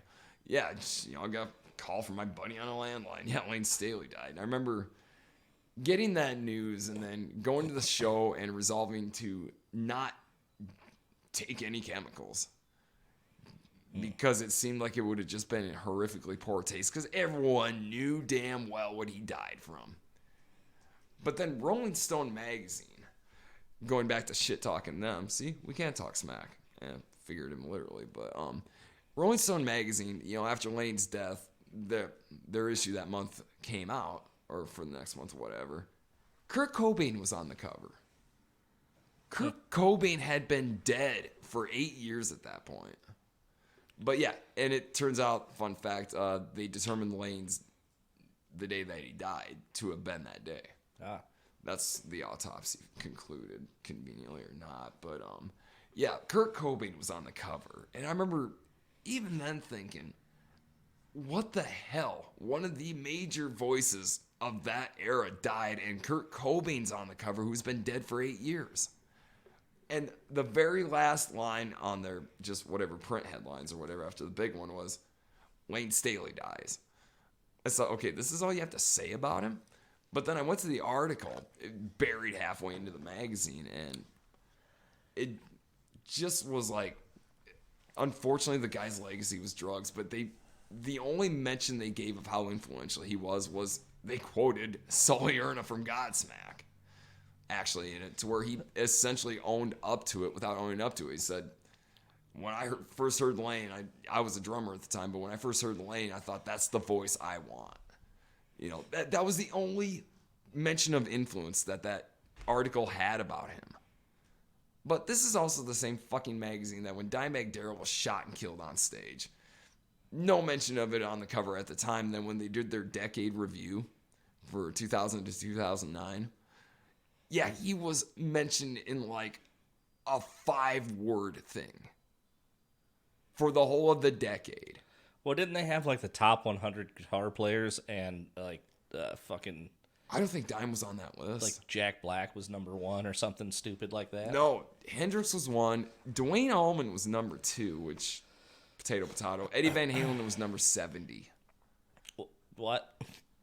You didn't know about that? I didn't think he was up there in the top 10, but I didn't know it was number 70. Okay, quick mention of fairness. They redid the list, I think 10 years later, and put Eddie Van Halen at number 8, which I'll always disagree with. But anyway, it was a bit more realistic. I would say top 5. I'm going to say top 2. Hendrix, Eddie Van Halen, have fun with whatever the rest of them. Sure, but like I said, top 5. I don't think he should ever drop out of top 5 spot. No, absolutely not. But no, if you want to talk about innovation and everything else, I think it begins and ends with Hendrix. But well, very maybe closely tied with Eddie Van Halen. Playing, sure. I think playing effects, recording techniques. Eddie Van Halen revolutionized like what the guitar looks like today.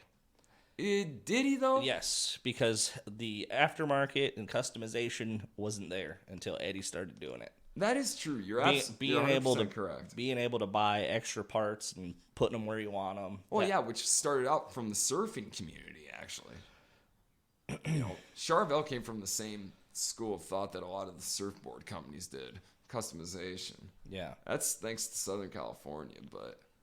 Right, and that's where do you think Eddie got the body for his Frankenstein guitar? Charvel. Yeah. That's right. It was a boogie body. It was, yep. All right, so and he came up with so much stuff. Mm-hmm. The way that you would customize a guitar now. Oh, for sure. And I guess Hendrix didn't even do that. No. But he just played them.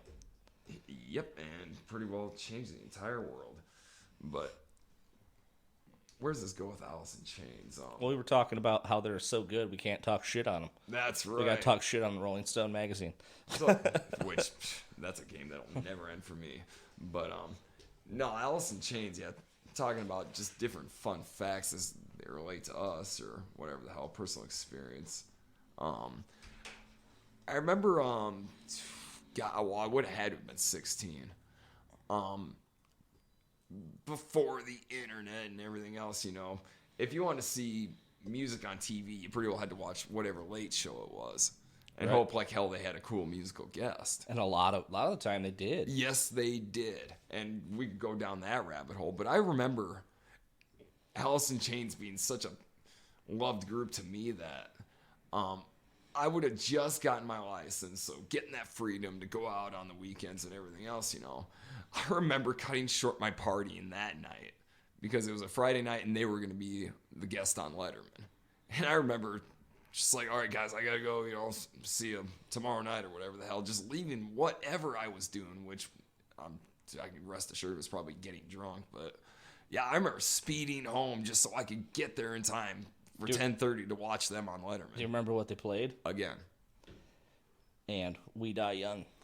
Yeah, and I don't know that they broadcast We Die Young, but I do remember they played again, and, my weird attention to detail. I remember Lane it looked like to me like he was wearing leather pants and a leather jacket with the sunglasses, of course, They just Isn't that the one where he was wearing that big old goofy like stocking cap and sunglasses? I don't think he was wearing the stocking cap in this one. I thought I remember the blonde hair. Because he looked pretty fucking like strung out. That might have been during We Die Young where he wore the hat. I don't remember the hat, but yeah, he was just, and I didn't know what strung out was at the time. I just knew that there was this guy just rock and roll cool in all black and the shades and everything, just singing that song again, and the song was heavy as shit. And yeah, that's how great they were to me even then, you know. Just, God, when music would compel me to leave a party just so I could sit at home and watch 5 minutes of a video. Yeah. My favorite show is on. Yeah, that's exactly right. Going back to fucking the Stone Age. Dukes of Hazzard, but yeah, that's how great they were to me even All right, then. you pissed me off. I'm coming over. Now you pissed me off. Wait. No, that's, and you know, my buddies didn't care enough if I was there or not, but yeah, I fucking going away from my bit of freedom for the night, away from my parents so I could go misbehave, or to put it mildly, or whatever the hell, and just so I could watch 5 minutes of Alice in Chains playing one song. And you know what? It was worth it. Worth it. Hell yeah, no regrets.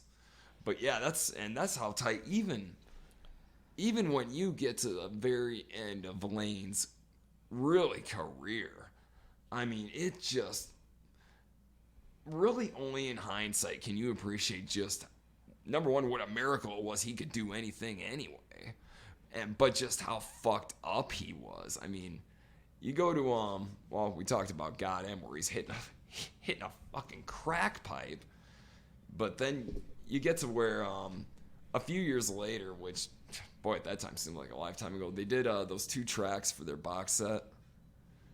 Oh yeah. Which would have been Get Born Again and Died.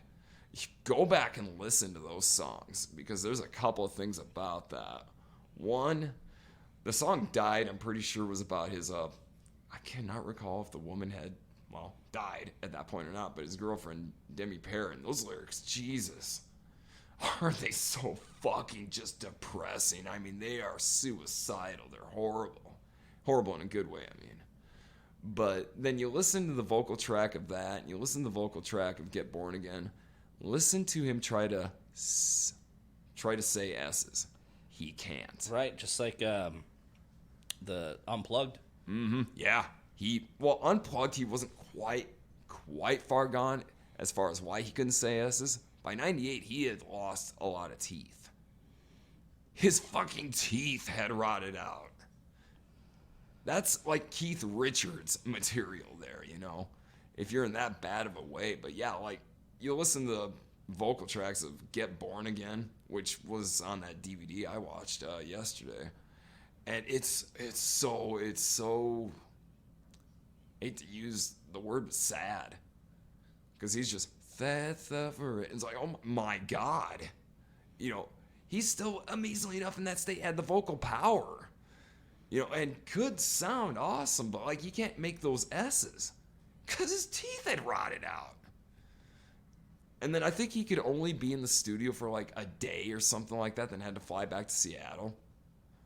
All because he was going to get dope sick. And that wasn't even a mystery. Everybody knew that's why it was. But that's where you get to his final days.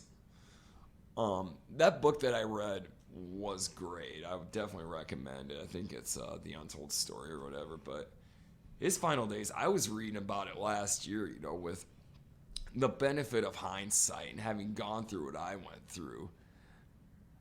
And because you're past it, you almost keep a romanticized view of it. But then you read about Lane and his entire lifestyle, everything he did. In fact, I'm pretty sure the last person to see him alive was Mike Starr, the bass player who got ousted, who also became a pretty healthy heroin addict, and he also died. But him and Lane, he'd gone over to Lane's condo, and Lane didn't let anybody in that condo. I mean, his drummer, Sean Kinney, would throw rocks at the window trying to get him to come down or whatever. Cantrell, I think, had pretty well quit talking to him. But no, Mike Starr came over, and if I'm not mistaken, I'd have to go back and read it, but apparently Lane was, very much on heroin, very much shooting cocaine, doing speedballs. And I guess Mike started taking, I can't remember what it was he took, but the way he put it was it made him overly talkative and extremely irritable. And him and Lane wound up getting in a fight, and Mike told him to fuck off or whatever and went to leave. And I guess according to Mike, says that the last thing Lane said to him was, "No, don't go, not like this." And that was it. And that's the sounds of a fucking desperate man. But yeah, from what I read, basically Lane, he might venture forth to go to a cafe or a bar that was like a block away or something like that, but beyond that, his entire life was the bathroom and then the couch. And he would make art projects, or he'd play video games all day. This is everything he did.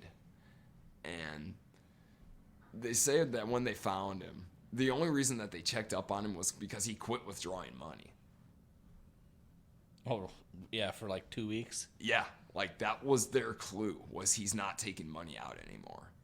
And I'm fucking astounded that he had the kind of money he did to do that. But yeah, I mean, yes, Alice in Chains sold a lot of records, but that's insane. He lived in a condo and was able to buy that much shit every day.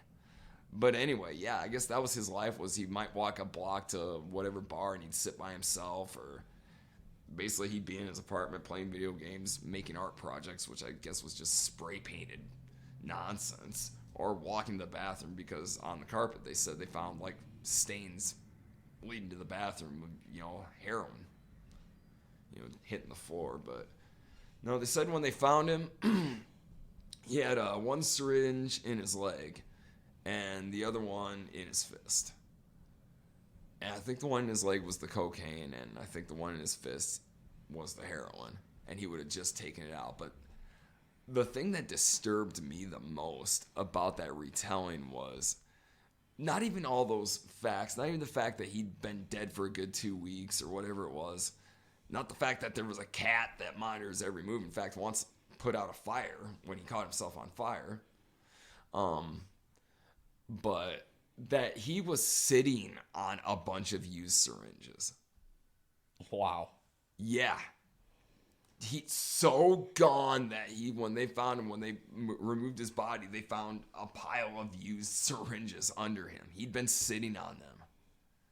That, I think, was the one detail that stuck with me as the single saddest part of his existence. They said he got down to like 90 pounds or something like that. 80 or something. Yeah. Well, did you ever unearth the last photos of him? I may have seen something. I think that, I don't know. They're in that book. I think so.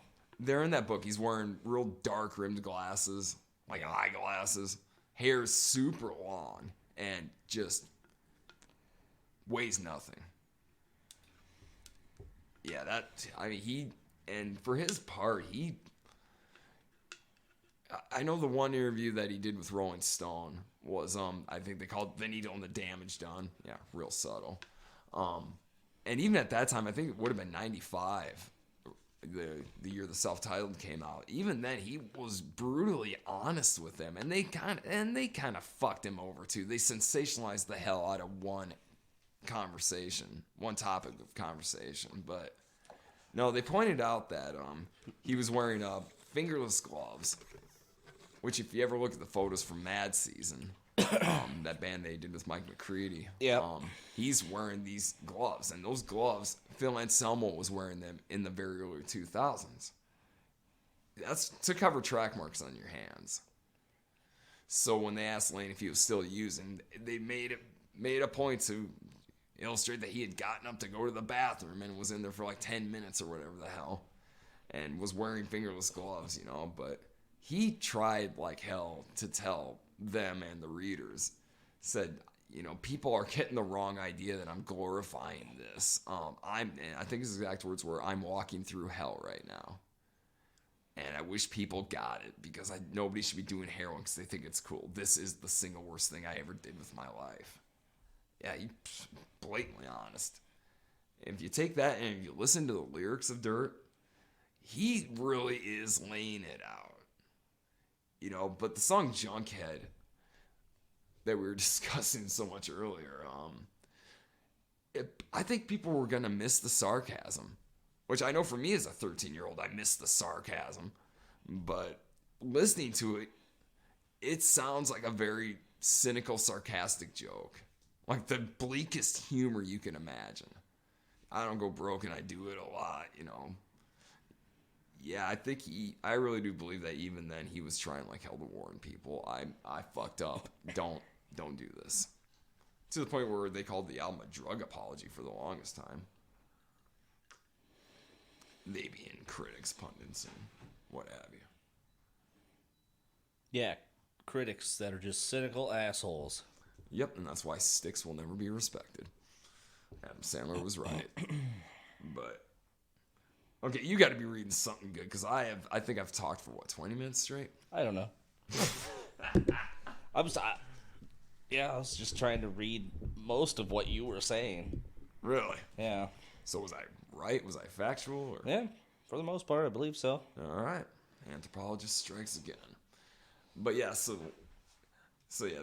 Lane died and all of that. Now, we could touch a little bit on Alice in Chains now. What are your thoughts on them with William Duvall? I like it.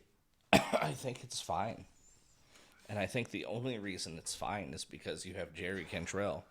Okay. Who, wrote a bulk of the music and lyrics anyway. He did, absolutely. And that vocal sound was half Cantrell. You're right. So I could see that. I guess go ahead. No, please. I don't know. Go ahead. I've listened to Black Gives Way to Blue. That's really good. Like every song is really good. Okay. And for a minute you kind of forget that it's not Lane Staley. I mean, it's not because it doesn't quite sound like him. But for a minute there, you forget. Yeah, the overall vibe is still The overall vibe is still there. Okay. I like that. And that's where, for my end of it, like I'd said seemingly a lifetime ago, but where I'd said something to the effect of once Lane died, I didn't care, or it wasn't Alice in Chains. I don't know what my viewpoint is on it so much in that I actually asked my wife what she thought of him because she had seen him, I think at some fest many years ago with William Duvall. And I said, well, what was your honest opinion of it? And she said, well, I really liked it. I said, okay, well, why did you like it? And she said, I actually wrote down her quote because I thought it was really good. He said basically that he was not trying to be, she put it very simple. She said he was not trying to be Lane. I said, well, how so? She said, he has his own voice and he was not trying to cop what Lane Staley was doing. And then she also observed that he looked like Lenny Kravitz, which is fun. Okay, I can see that. But no, her whole point was it sounded good. The older material sounded good. And it sounded good because he wasn't trying to sound like who he wasn't. And I think that's a hell of a thing to say about him. That's a good thing. Then the other question I asked her, I said, well, where was the band placed? And she said, well, what do you mean? I said, okay, where did Jerry Cantrell stand and where did William Duvall stand? And she said, well, Duvall was kind of all over the place. I said, okay, but was Jerry in the center the whole time? She said, yeah. I said, all right. That little thing about this revamped Alice in Chains bothers me. He appears to me to be pulling a Tony Iommi. What Iommi did to Ozzy in the 70s. And you could say that Ozzy was all over the stage anyway, so it didn't really matter, and it probably didn't, but it's kind of been established that Iommi did that to keep Ozzy in check. It's like, nope, I'm what matters around here. You work for me. And I almost wonder if self-consciously Jerry Cantrell isn't kind of doing that. I don't know. I don't think so. You don't think so? No. Okay, well then why is he standing center stage then? When Lane stood center stage when he was alive. Who knows? Because it's mostly his band. See, and that's the underlying idea that I get. Because he gets to be partial lead singer. Right. I can see that. I've seen photos, and it doesn't really look like he's center stage. Maybe it was only one concert I watched then. It seems like he's up front, because William Duvall plays guitar too. Yes. Yeah, and that's the weird thing is the footage that I saw was William Duvall playing guitar like off to the side. Yeah, I don't know. I don't know. Things like that I notice, and I think that's where I always try to find, is there some darker meaning behind this or whatever the hell. I don't know. It's not anything weird like the fucking drummer being the one in the front. Oh, God. Yeah, there are certain established things, and I understand that you want to break the mold or you have artistic integrity, but I'm sorry, when people are paying your rent, you do certain things, and the singer, put him out front, all right? Or at least the guitar, somebody in the front line, in other words. But yeah, maybe it was just one show that I saw, but no, from what my wife told me, that was kind of what she saw too, was Cantrell was the guy. And I guess the only way I would look into that is having read certain backstories or whatever about Alice in Chains, and Cantrell was very much in control. And Lane, the worse he got, the more he ceded it to Cantrell. Which makes sense because Mike Inez wasn't their original bass player. And then Sean Kinney, he's laying it down in the back. It kind of is on Cantrell, really, to sort of take the lead, I guess. Yeah, maybe it's just by design, just from all the years of, what they had to do. Sure. And this goes back to your point about not being able to talk shit. I just brought up a topic that would have been for probably any other band in introduction to talk mad shit about the person doing it. No, we literally just came to the conclusion that no, Cantrell's right to stand in the front, and who gives a shit if he does anyway. That's how great Alice in Chains is. They are almost untouchable, really, if you think about it. They definitely had longevity. Oh, for sure. And it's astounding to me that they're still going. I mean, well, it's still good music. And that's exactly the point, I mean, I think I'm gonna have to. Like, it didn't lay him out. I hate to say it about Slash, okay, but you've seen his many projects. He did that. Yeah. What was that one he did with Miles Kennedy? The Conspirators. The one before that. That was just like that whole compilation with a bunch of people. Oh, okay, his Slash and Friends album, The his Slash, solo album. Yeah, it's Slash, but it was like it wasn't like the same kind of, didn't hit you the same way. And I wonder about that too, if that. Well, even like you said, Velvet Revolver. Where's the guitar? Where's the guitar? In hindsight, I gotta attribute that to their producer. Because he was also Scott's boy. And that seemed to be what they agreed on, is we're going to do what Scott wants. Or we'll try this approach to see if this works. That's where the guitar went, in my opinion. But, yeah, you would think that somebody like Slash would say, yeah, like everyone else, where's the guitar? This should be mixed higher in the mix. I think he was just trying to be a team player more than anything else, because I think about it. He's accomplished more with one band than however many other people will. Yeah. Then he gets another and it's successful. He's probably thinking, why not try something different? What do I have to lose? Yeah. And I'll give him that, but that seems to be Slash's MO anyways, being affable and being open to compromise. Not compromise is the wrong word, but open to trying new ideas. Well, Christ, listen to Use Your Illusion. There were a lot of ideas floating around on that one. He's flat out said that he had at one point the original mix before all the added keyboards. He can't find it. Oh God, would I love to hear that. I bet that would change the album entirely. Probably would. And it would probably make it, well, I guess more to my taste, I should say. That's what they should do. They should re-release it without all that shit on it. There's got to be a way that could be done. It probably. But, well, dude, think about it. Studio trickery or whatever, they've made great advances. And I bet there is a way that can be done, but you'd have to get Axl's approval for that. And that's Axl's work. Have you ever heard any of those copies of And Justice for All that have been remixed? I haven't bothered. They're called And Jason for All. And Justice for Jason. And Justice for Jason. I've not. Bass for All. Like, it's somebody remixed it. Sure. What are your thoughts on it? I don't. It just. There wasn't anything really too wrong with the record anyway. That's the weird thing is I agree with you. I mean, it's it always sounded really top heavy to me. You know, Lars's drums were a clickety clackety I'd never heard before, but at the same time, it's not like I ever sat there and thought, boy, I think the bass would really add dynamic to this. I don't know. That car blew out a lot of cars. Or that car, Jesus. That album blew out a lot of car speakers as it was. Yeah, I thought it was pretty bass heavy as it is. Right. So, yeah, for the fact that... But, if you feel like you're missing out, listen to that era live. Well, yeah. And that's probably where it counted the most. No, I agree with you 100%. Yeah, so... Or somebody remixed Saint Anger without that snare sound. Oh, did you listen to it? Yeah. What'd you think? I don't know. I just didn't really like that record anyway. No, and it's... The snare sound, and oddly enough, I think Lars is still defending it. Which, fine, whatever. But no, the snare sound was just... It was the perfect excuse to hate it anyway. Yeah. I mean, it does make it unlistenable, but yeah, if it was a different snare sound, would it still be listenable? No. No, it wouldn't.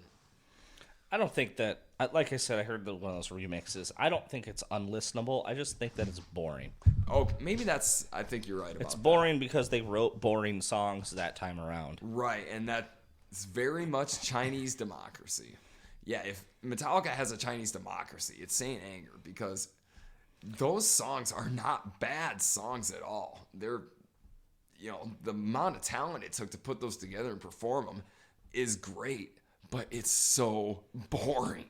It is. They're like boring songs. Yeah, and that's the problem I personally had with it. Not that, this sucks or, this is no good, but I'm bored. Yeah, I feel like it was just another load and reload. Another load and reload, yes. I think, yes, because Load and Reload, those were not bad songs. They were good songs, even great hard rock songs. But my God, did they fail to capture my attention. Mm-hmm. Just, yeah, Chinese democracy was exactly that. I couldn't see investing any more time in it than I already had for any purpose other than curiosity. And that's no way to enjoy music. You got any more notes over there about Alice in Chains? Well, let's find out. Thoughts? I think I may have covered all of them, but I'm trying to think if there's any music news. No, there's the Junkhead story on Pam Corson dying. Alice in Chains on Letterman. Yeah. Goddamn, and the Crack Pipe. Wife's thoughts on William Duvall. No, I guess the only other Alice in Chains related thing that I can tell was one of the funny things about Alice in Chains was Lane and his yeah. I mean, think of that guy made a fucking career out of yeah, and it never ended. But it all summed it up to me, and one of the coolest stories I ever heard secondhand was when I was working a third shift at a factory cafeteria. Horrible pay, but my God, was it fun, because you're just bullshitting with people all night and cooking. But this one guy walks in, and I was the resident long hair in the kitchen, fucking the rocker guy, if you will. But this guy walks in, he's wearing an Alice in Chains shirt. It says Rooster on it. I'd never seen the shirt, but it's Alice in Chains. It's got a picture of a army helmet or whatever with the cards and the headband or whatever the hell. But anyway, I asked him, I told him, dude, that's a great shirt. Where'd you get that? And he says, I got it at their concert. And of course, I'm 19, so I'm 18 maybe even. But I'm just like, holy shit, you saw Alice in Chains? Because at that time, Lane wasn't dead, but there was still a bleak hope they might go out there again. Yeah, they were inactive. Yeah, they were very much inactive. But no, so in my idealistic mind, I'm like, maybe I'll get to see him someday. But no, so I grilled him, like, dude, you saw Alice in Chains? How was it? Tell me all about it. And the only thing I remember about his story was he talked about how Lane, and this kind of blew my mind even then for someone who was a smack addict, being very active on stage when he wanted to be. And he said, yeah, one thing I remember was Lane climbed up the whole scaffolding, and got to the top and just goes, yeah. I don't know why. But I couldn't see Bruce Dickinson doing that. I could see him climbing the scaffolding and doing the air raid siren scream. Or even Anselmo Fuhrer to do that, to do a fucking growl or whatever. Wayne just... I don't know if it's anticlimactic, but it's almost the greatest... This is me and this is what you get. Fuck it. Oh, God. Either I took too many notes or that is the funniest story ever. It is pretty good. Yeah. But, So, yeah, what do you got in news, notes? What have you been listening to? like I said, I fucking forgot we were doing Alice in Chains, and I was ready to come in here and tear it up with the Stoned Age. We got a couple minutes to give some thoughts on that. I mean, Well, yeah, but before that, I heard Mudvayne's getting back together. good for them. Yeah, good for them. Good for them. I'm in a positive mood. Good for them. Well, at least it's not hell yeah. I'm in a positive mood, so I'll just say if you gave me a chance to join a band with Vinnie Paul, I would do it. Yeah. Yeah. Like I said, I'm trying to be positive this go around. Yeah, I know, but it wasn't good. It was what it was supposed to be. Dude, one of my bands covered the song The Cowboy's Way. Or we tried to. Okay. And even then, I had to switch lyrics because I couldn't bring myself to sing certain things that were in it. It was really not even trying, just, I don't give a fuck. I'm in a party band, so I'll write about blacktooth grins and selling your soul at the side of the road. I mean, it was... Doesn't it just seem like modern country to you?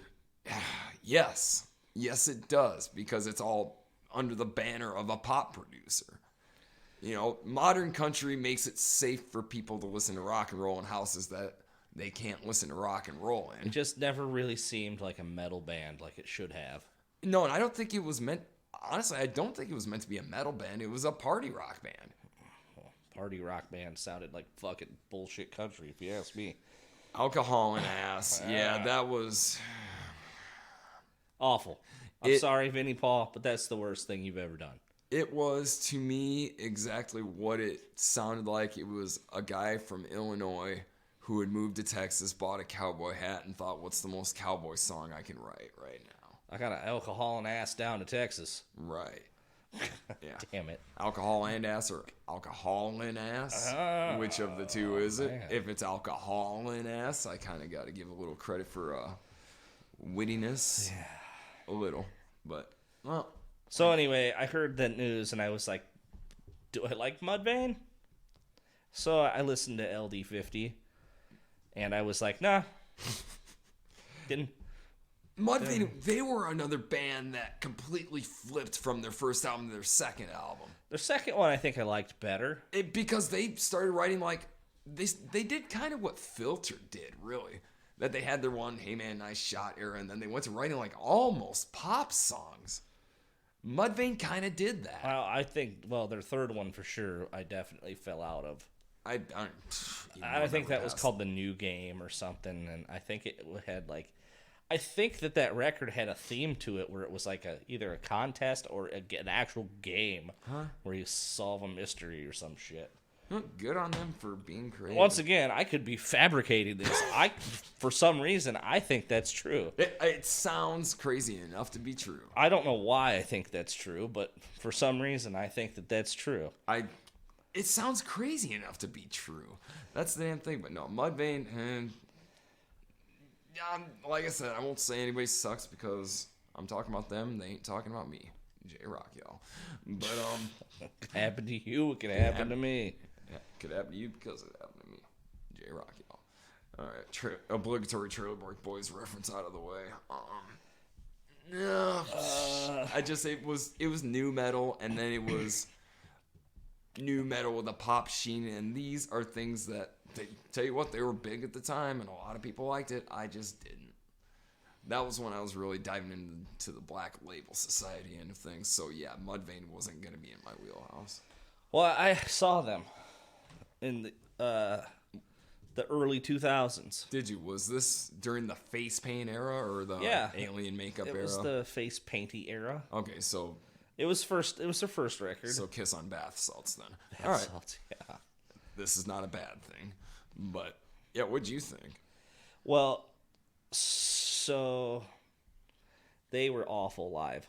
Like Just fucking terrible. Like not tight, like out of tune. Like, I don't know if it was the particular sound guy at the time, but it did not sound like anything close to the record.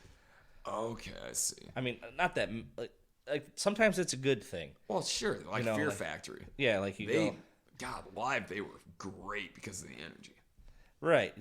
You'll run into bands where they sound just like the record, and sometimes that's good, and sometimes that's boring. Exactly, I could go home and hear this. Yeah, and they weren't anywhere close to their like polished record Okay, sort of tone, and I was not into it that particular night.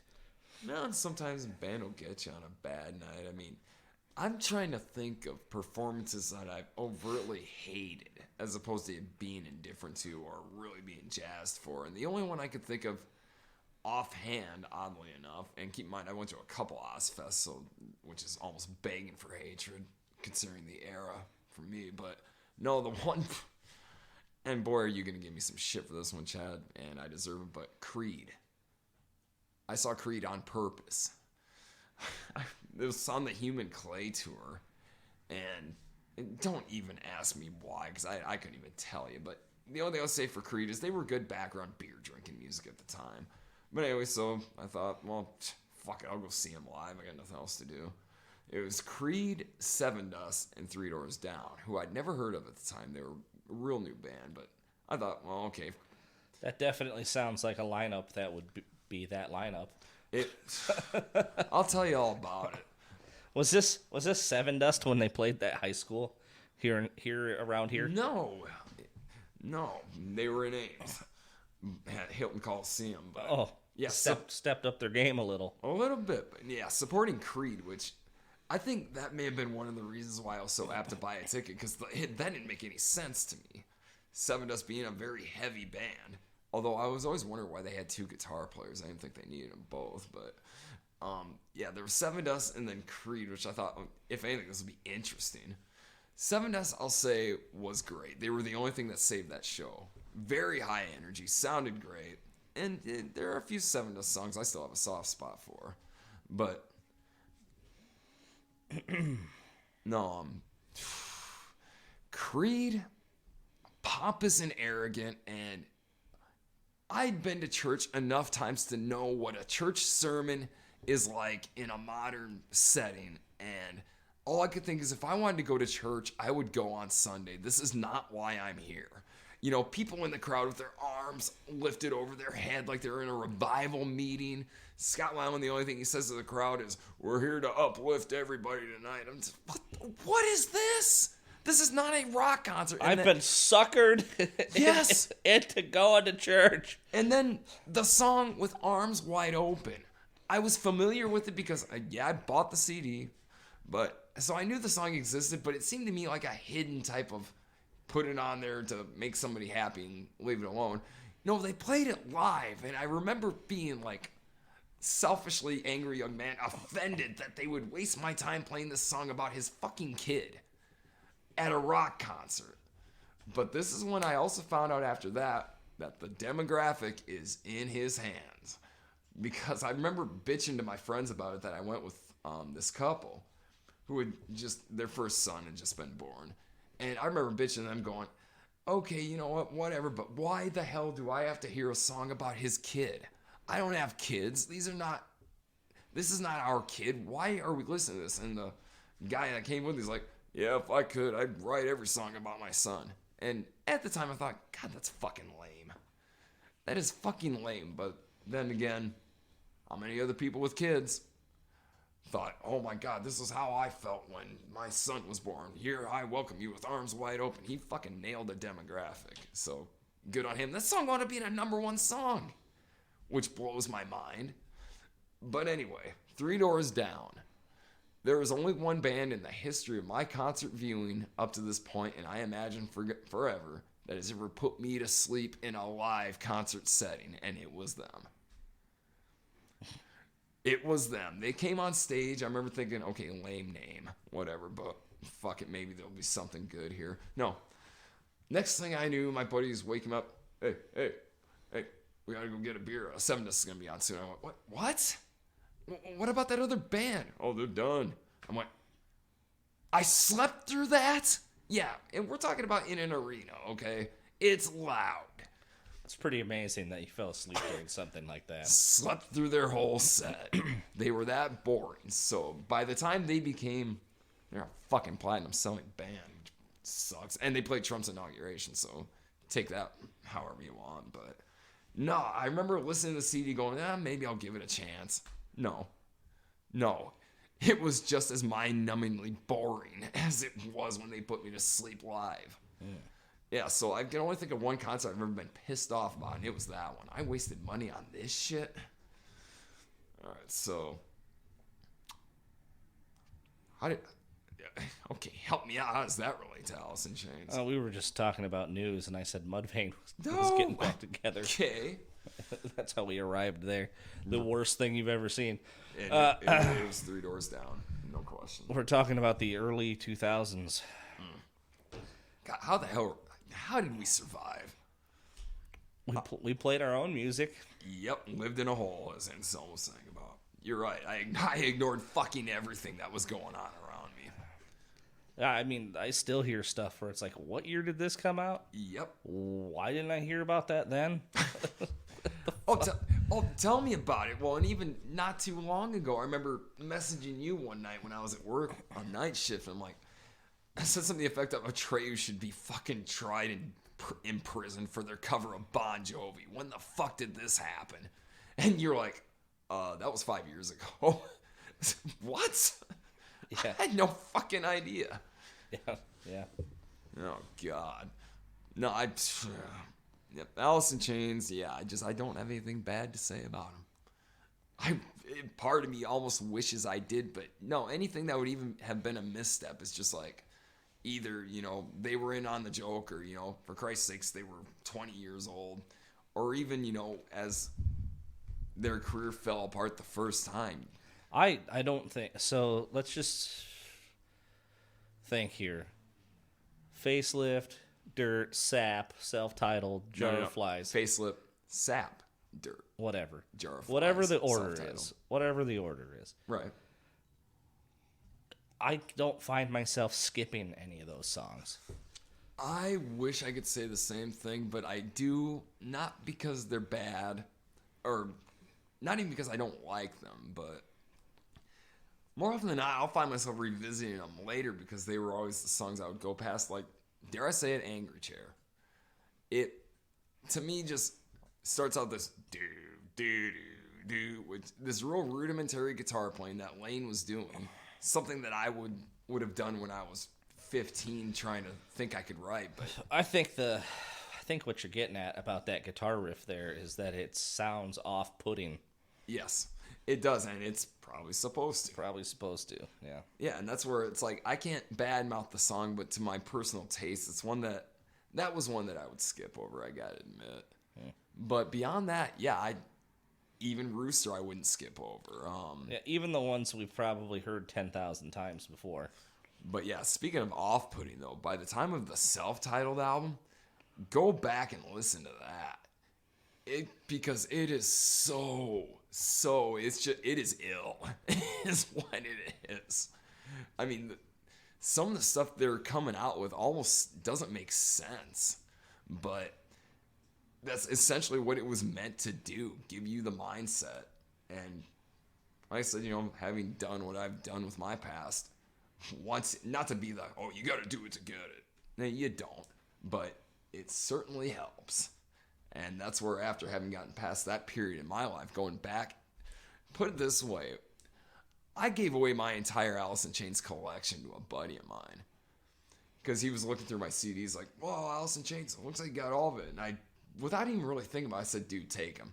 And he said, well, why? I said, well, for one thing, you're going to get enjoyment out of this. And I said for another, I can't revisit that point in my life. And when I listen to this band, they're that good. They will take me right back to that. I mean, it's just recently, Chad, that I've been able to get back into listening to them again. I had to distance myself enough from it, but that's how accurately they portrayed it. Sonically, lyrically, all of it. You know, talk about a martyr for his cause. Lane definitely was. But it's the gift that keeps on giving. That we had talked about how, in my opinion, I still say they were the most influential band as far as heavy rock goes from 2000 to 2010. And then, you know, you think about even 10 years after that. I was talking to my stepson Friday, talking music or whatever, and he made mention of how I bought an Alice in Chains CD. I said, funny you should mention that. That's actually the band that we're going to be talking about on Sunday. He's like, really? Well, what album? I said, well, Dirt. And he's like, well, I bought the greatest hits. And I said, yeah, what do you think of him? He's like, I can't quit listening to him. This is how many years after that band was popular. Yeah. And people are enthused about him, well, like the kid that I work with. He's like, holy shit, this is incredible. You know, fucking, that's how good they are. They're getting people that weren't even born when they came out, you know? Yeah. That's like a Zeppelin type of effect, or, you know, giving away our age, a Guns N' Roses effect, or, you know, Sabbath. The gift that keeps on giving. They truly are, and the fact that they're still going, they're still a going concern, and they have a singer that, well, you know, like I said, you know, my wife, for her part, she said, I love it because he's not trying to be Lane, but he sounds good doing his thing, and he sounds good doing their songs. Yeah, like I said, do yourself a favor and at least listen to Black Gives Way to Blue. Yeah. Because it is awesome, and Elton John even plays on it. Huh? Yeah. Get the fuck out of here. Yep. What? Yeah, he plays on the title track. Okay, I know he did the Ozzy thing last year, Ordinary Man. I did not know he played it. Well, tell you what, that's my homework, man. I'll go back and listen to this. Yeah. But I think that whole record's good. like I said. I mean, especially from, like, having a big old drought period of not having Alice in Chains. Which, well, like I said, I don't always agree with your musical opinion taste-wise, but I never doubt it. So I will check that out. But speaking of homework that I put you through real quick before we wrap it up, because I imagine we're probably about time for that. Just about. Okay. Really quick, I can't not talk about the Stoned Age now that you've watched it. This is like the Apple, Chad. This is the movie that's so bad you are compelled to get everybody else into it. This is not the fucking Apple. Let's get that one straight. No, I meant the idea of it, not on the level of absurdity or ridiculousness. No, the Apple is... I will gladly watch the Stoned Age again. I don't think I'll ever watch the Apple again. That I don't blame you, and you don't need to, but the Stone Age, I know you will, because it's just that movie. It's like a cult movie. It is. It's a cult movie. In fact, I've seen it 2 more times than I've ever seen Dazed and Confused. Which Dazed and Confused... I've never seen Dazed and Confused, by the way. I urge you to watch it at least once. The only reason I won't is because that movie was so good that for like 6 months when I was 15 years old, I watched it 2 or 3 times a day. I can't watch it anymore. I got myself that sick of it. But it really is that good. Now, the Stoned Age was supposed to be like the counterpart to that, you know, even better than Dazed and Confused. Well, the reason it says that is because it came out before Dazed and Confused. Wait, what? That tagline on the movie. What? Yeah, it came out in 94. Dazed and Confused came out in 95, I think. Yeah, Dazed and Confused was 95. Possibly late 94, but I'm pretty sure 95. Stoned Age came out before that? Just slightly. That's why they have the tagline on that movie like that. The fuck out of here. I never knew that. Yeah. Holy shit. I don't... See, I'm all ready for fucking the Yes, Stoned you Age. are, and we're doing a whole episode on it. I don't care, but I didn't know that, but... Nah, real quick on the Stoned Age. Oh, I gotta tell the anecdote because there's always one. And we'll definitely do that again when we do that episode, but no, the Stoned Age, I don't know where Chad puts up his pre-podcast selfies, but if you look closely, you'll see me wearing a homemade shirt that says Dixie Cup Dean on it. Well, that's one of the running jokes of the movie is Officer Dean, who's always running afoul of these teenagers. always has a speech for them, and he always has a different nickname from his hard partying past. Dixie Cup Dean, Doggy Door Dean, Quick Dick Dean, because he could piss in his neighbor's pool. Yeah. Dean became a theme for my bachelorette party that me, my two brothers, and my neighbor were all because at my drunken discretion decided we were going to be characters from the Stone Age or whatever, and the most we could do was make these homemade shirts. So one brother became Doggy Door Dean, the other one became Quick Dick Dean, and I became Dixie Cup Dean. And I still have the shirt, and I'm wearing it now, and if Chad uploads that picture, you'll see that. I'm actually surprised to see you wear that for this episode of the podcast. I wasn't going to pass up the opportunity to wear a Dixie Cup Dean shirt. No way. I mean, this thing is rattier than hell. The collar's cut off. I mean, it's horrible. But the other tie-in, though, is talking about Alice in Chains, a grunge band. Right. Oh, yeah. I am looking grungy. There's so much I want to say about that stupid fucking movie. Come on, give me a few Nope. then. No, we're going to wait till we actually do the podcast on it. All right. Then in that case, that'll be next time, because I am dying to know what you think of them. Hey, did you hear Ted Nugent got the coronavirus? I did, and he's completely unapologetic. You know what? How am I not surprised? I'm not surprised. And you know what? I've noticed in the last 4 months since Trump's been out of power, Didn't humble him at all. I've just noticed I care so much less now. And it just is whatever. But no, I wouldn't expect anything less out of Ted Nugent. He's not gonna fucking admit defeat.